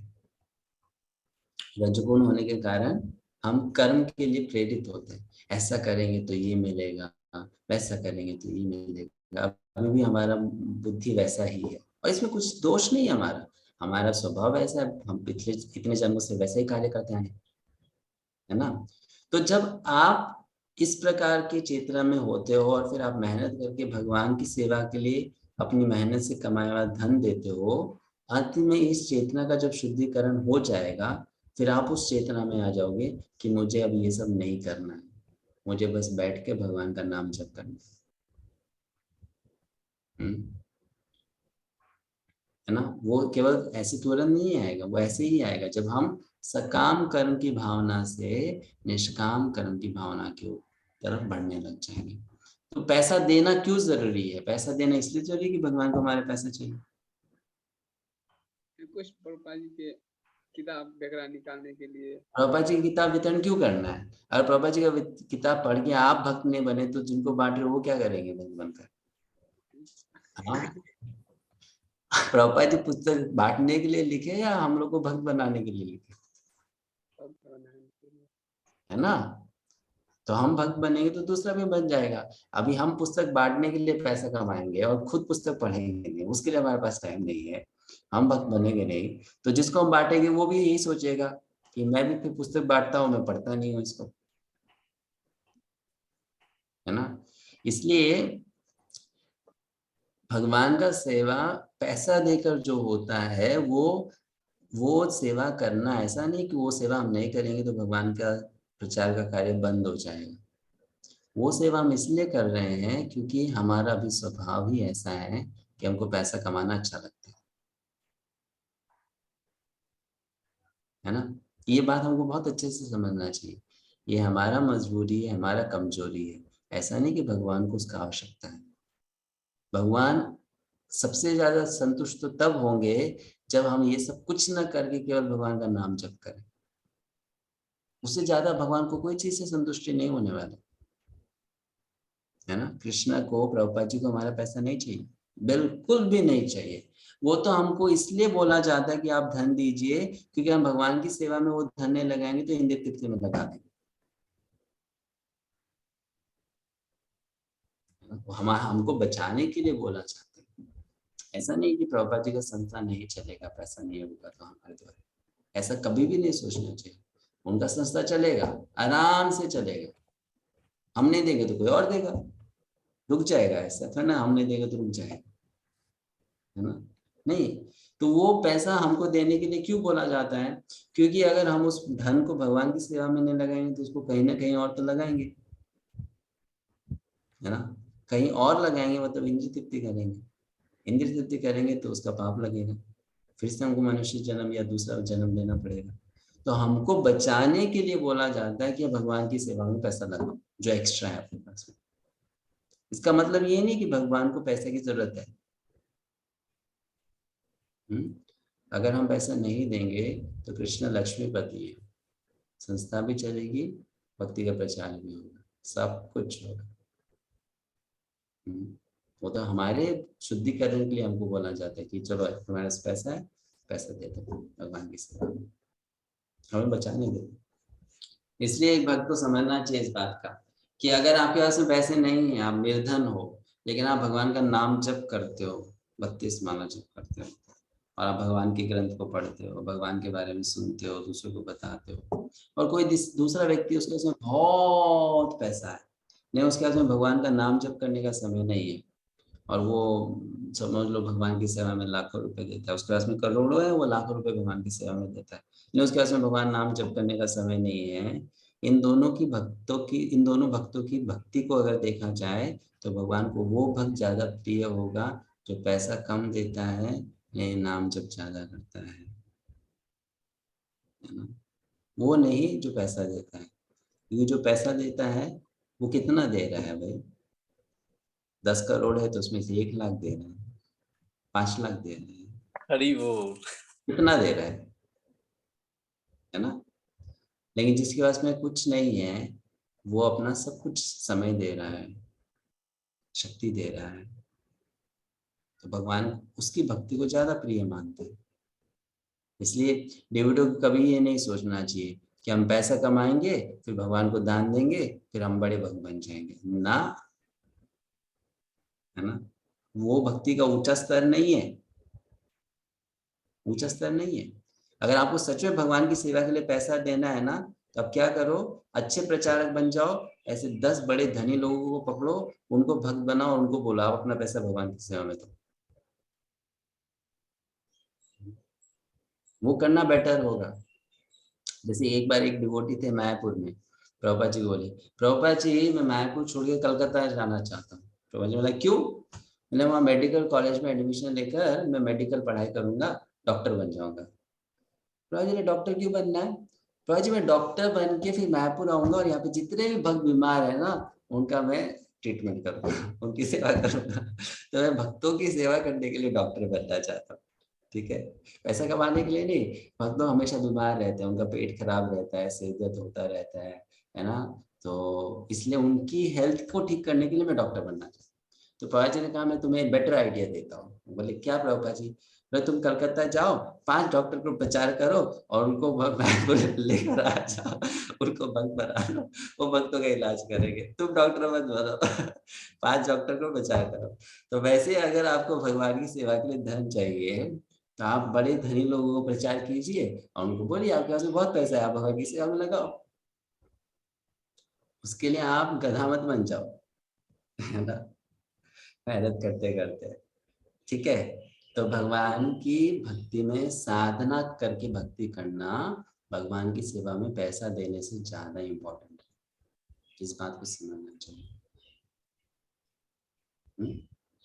ये बहुत इम्पोर्टेंट है।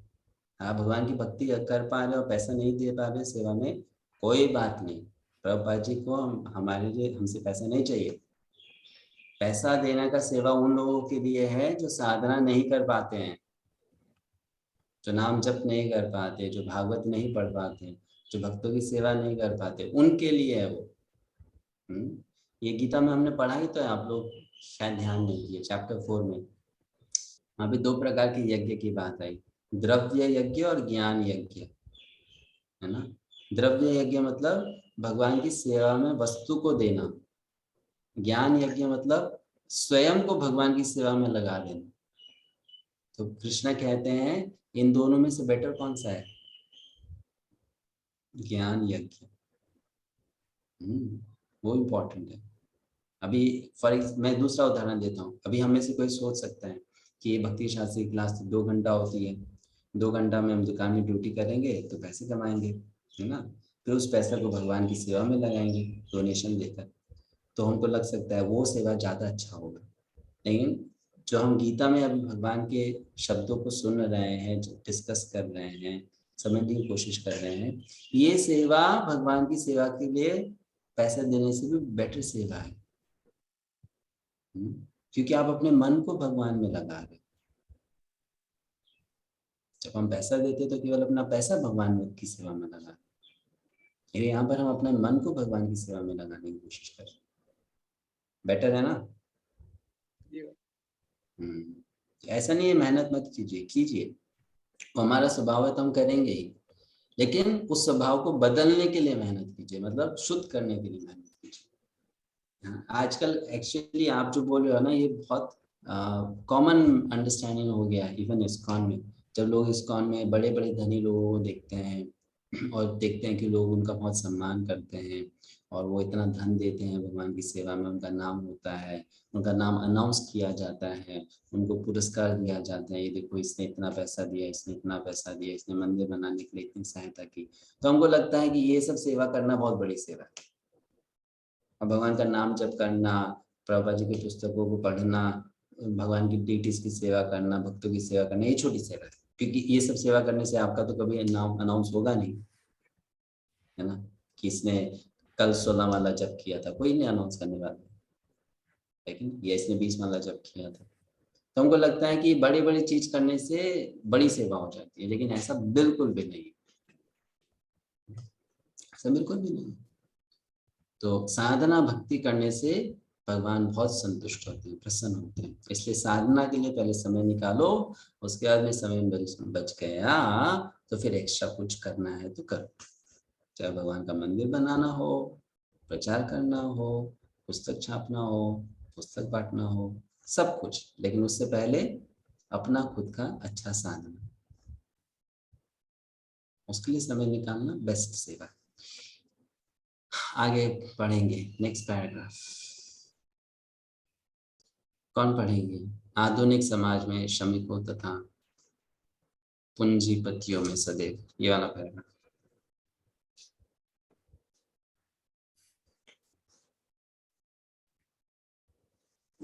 कोई नहीं पढ़ना चाहता? हरे कृष्णा। हाँ पढ़िए।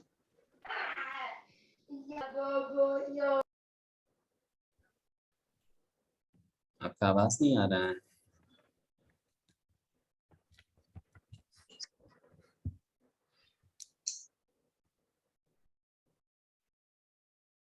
माता जी हरे कृष्णा। हरे कृष्णा।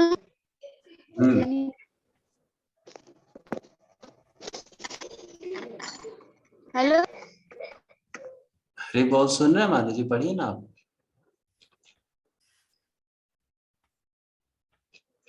क्या हुआ? आर्थिक समाज के श्रमिक तथा पूंजीपति में वह एक बड़ा झगड़ा चलता रहता है। इस झगड़े ने अंतरराष्ट्रीय रूप धारण कर लिया है और विश्व संकट में है। मनुष्य एक दूसरे से शत्रुता बरतते हैं और कुत्ते बिल्लियों की तरह गुर्राते हैं। श्री ईशोपनिषद कुत्ते बिल्लियों को उपदेश नहीं दे सकती, लेकिन वह मनुष्य को प्रामाणिक आचार्यों के माध्यम से ईश्वर का संदेश प्रदान कर सकती है। मानव जाति को चाहिए कि श्री ईशोपनिषद के इस वैदिक ज्ञान को ग्रहण करे और भौतिक स्वामित्व के लिए न झगड़ा न करे।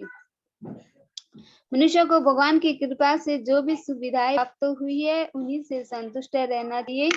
यदि साम्यवादी या पूंजीपति या कोई अन्य दल प्राकृतिक संसाधनों पर स्वामित्व जताता है तो शांति स्थापित नहीं हो सकती, क्योंकि ये सब पूर्णतः भगवान की संपत्ति है। न तो पूंजीपति साम्यवादियों को केवल राजनीतिक दलों से दबा सकते हैं, न ही साम्यवादी पूंजीपतियों को केवल चुराई हुई रोटी के लिए लड़कर उन्हें हरा सकते हैं।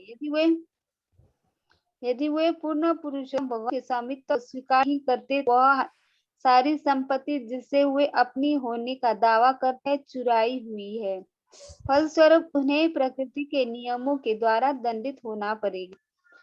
नाभिकीय बम साम्यवादियों तथा पूंजीपतियों दोनों के ही पास है, और यदि ये दो परमेश्वर के स्वामित्व को नहीं मानते तो यह निश्चित है कि ये बम अंततोगत्वा दोनों पक्षों का विनाश कर देंगे। अतः अपने आप को बचाने तथा विश्व शांति लाने के लिए दोनों पक्षों को श्री ईशोपनिषद के उपदेशों का अनुसरण करना चाहिए। मनुष्य कुत्ते बिल्लियों की तरह लड़ने झगड़ने के निमित्त नहीं बनी है। उन्हें इतना बुद्धिमान तो होना ही चाहिए कि वे मानव जीवन की महत्ता एवं उद्देश्य समझ सके।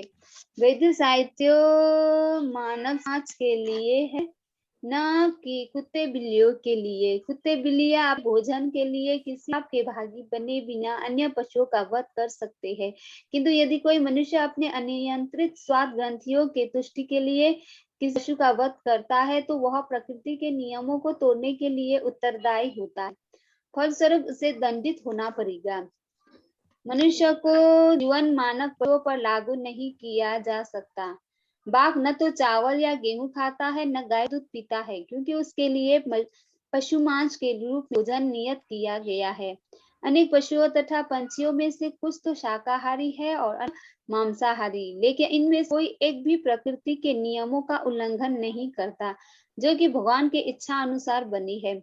पशु पंछी सरीसृप तथा अन्य निम्न आयु वाले जीव प्रकृति के नियमों का कड़ाई से पालन करते हैं। अतएव न तो उनके पाप का प्रश्न उठता है, न ही वैदिक उपदेश उनके लिए बने हैं। मात्र मानव जीवन ही उत्तरदायित्व का जीवन है। यह मानना गलत है कि वह शाकाहारी बन कोई प्रकृति के नियमों का उल्लंघन से अपने आप को बचा सकता है। शाक वनस्पति में भी जीवन होता है और यह प्रकृति का नियम है कि जीव दूसरे के खाने के लिए है, किंतु बात मनुष्य द्वारा पशुओं को मान्यता प्रदान करनी है। अतएव मनुष्य को कट्टर शाकाहारी होने का गर्व नहीं करना चाहिए। पशुओं के पास इतनी विकसित बुद्धि नहीं होती जिससे वे भगवान पहचान सके, किंतु मनुष्य इतना बुद्धिमान होता है कि वह वैदिक ग्रंथों से शिक्षा ग्रहण कर सके और उनसे यह जान सके कि प्रकृति के नियम इस तरह कार्य करते हैं और इस तरह ऐसे ज्ञान से लाभ उठा सके। यदि मनुष्य वैदिक ग्रंथों के उपदेशों की उपेक्षा करता है तो उसका जीवन अत्यंत संकटपूर्ण हो जाता है। अतः यह मनुष्य को परमेश्वर की सत्ता को पहचानने और उनका भक्त बनने की आवश्यकता है। उसे हर वस्तु भगवान की सेवा में अर्पित कर देनी चाहिए और उनको अर्पित किए गए भोजन का बचा हुआ भाग प्रसाद की ग्रहण करना चाहिए। इससे वह अपने कर्तव्य का भली भांति पालन कर सकेगा। भगवद गीता 9 अध्याय 26 में भगवान ने प्रत्यक्ष रूप से कहते हैं कि वे शुद्ध भक्त के हाथों से शाकाहारी भोजन ग्रहण करते हैं। अतः वह मनुष्य को न केवल कट्टर शाकाहारी बनना चाहिए अपितु से भगवत भक्ति भी होना चाहिए और सारा भोजन भगवान को अर्पित करना चाहिए। तत्पर केवल प्रसाद अथवा भगवान की कृपा ग्रहण करनी चाहिए। केवल वही लोग जो इस तरह से कार्य करते हैं मनुष्य जीवन के कर्तव्य का भली भांति पालन कर सकते हैं। जो लोग भगवान को अपना भोजन अर्पित नहीं करते वे वस्तुतः पाप करते हैं और विभिन्न प्रकार के दुख भोगते हैं जो पाप फल होते हैं। भगवद गीता 3 अध्याय के 13वें श्लोक में भगवान के स्वामित्व की अवमानना करके प्रकृति के नियमों का जानबूझकर उल्लंघन करना ही पाप की जड़ है। प्रकृति के नियमों या भगवान के आदेशों का उल्लंघन करने से मानव का विनाश होता है। इसके विपरीत जो मनुष्य सौम्य है, प्रकृति नियमों को जानता और व्यर्थ के राग या द्वेष से प्रभावित नहीं होता, उसे अवश्य भगवान अपनाते हैं और वह इस तरह भगवान अर्थात शाश्वत वापस जाने का अधिकारी हो जाता है। हरे कृष्ण। हरे कृष्ण, थैंक यू। तो प्रभुपाद जी यहाँ पर एक और बात को बताएं कि हमें मांसाहारी ना होकर शाकाहारी क्यों होना चाहिए, क्योंकि वो हमारे लिए भगवान ने कोटा बनाया है। मनुष्य को भगवान ने अनुमति नहीं दी है कि वो मांस खाए, है ना। तो इसलिए हमें मांस नहीं खाना चाहिए। सिंपल, जैसा उन्होंने हमारे लिए बनाया है वो हमारे कोटा के रूप में हमको स्वीकार करके उतना ही ग्रहण करना चाहिए। तो यहाँ पर प्रभुपाद जी ने एक उदाहरण दिया। और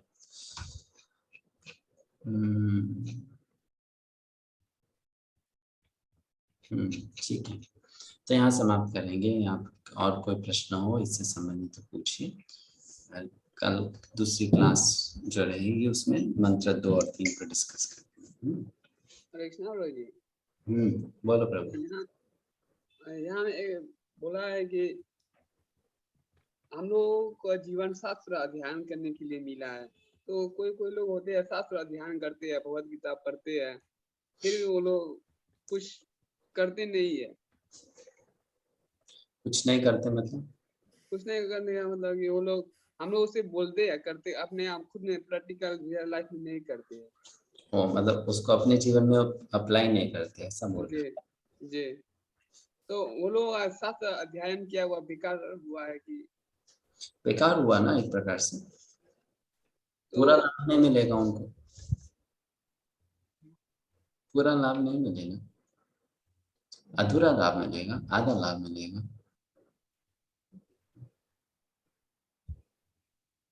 पूरा लाभ नहीं मिलेगा।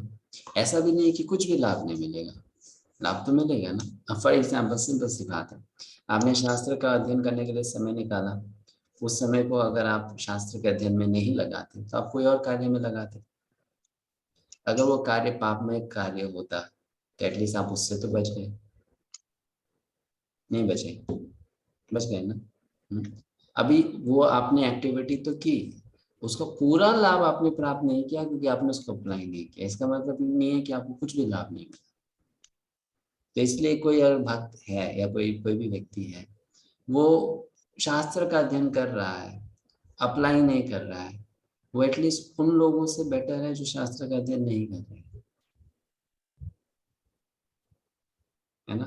जैसे कोई भगवान का नाम जप कर रहा है लेकिन ध्यान पूर्वक नहीं कर रहा है, एटलीस्ट उनसे तो बेहतर है जो कर ही नहीं रहे, है कि नहीं? वो अपराध में नहीं घुसेगा। ठीक है ना, अपराध हो भी जाएगा लेकिन एटलीस्ट उनसे तो बेहतर है जो नहीं कर रहे।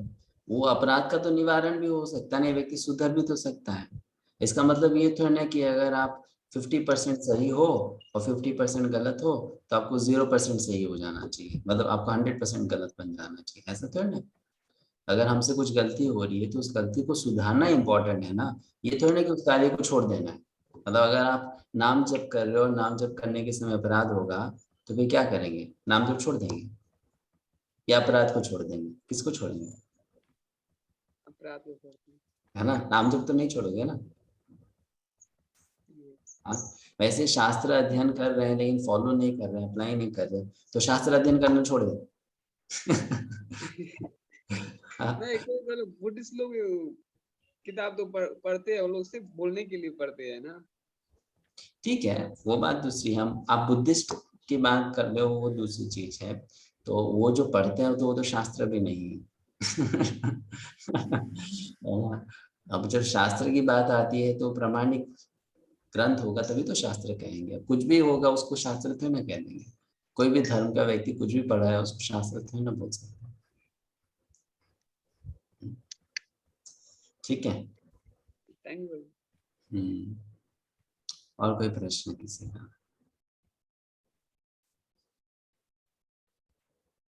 तो यहाँ समाप्त करें। कल आपसे मिलेंगे आगे के मंत्र डिस्कस करने के लिए 2 और 3। और मुझे आपको नाम बताना है जिनके आंसर शीट्स मुझे मिली है 3rd एग्जाम की। तो जिनकी नहीं मिली आप भेज दीजिए, या तो मुझे भेजिए या श्याम मुकुंद प्रभु को भेजिए। PDF बनाकर भेजिएगा, और बेटर आप उनको भेज दीजिए, फिर वो मुझे मेल कर देंगे। तो मुझे किन किन का मिला है मैं उनका नाम बताता हूँ।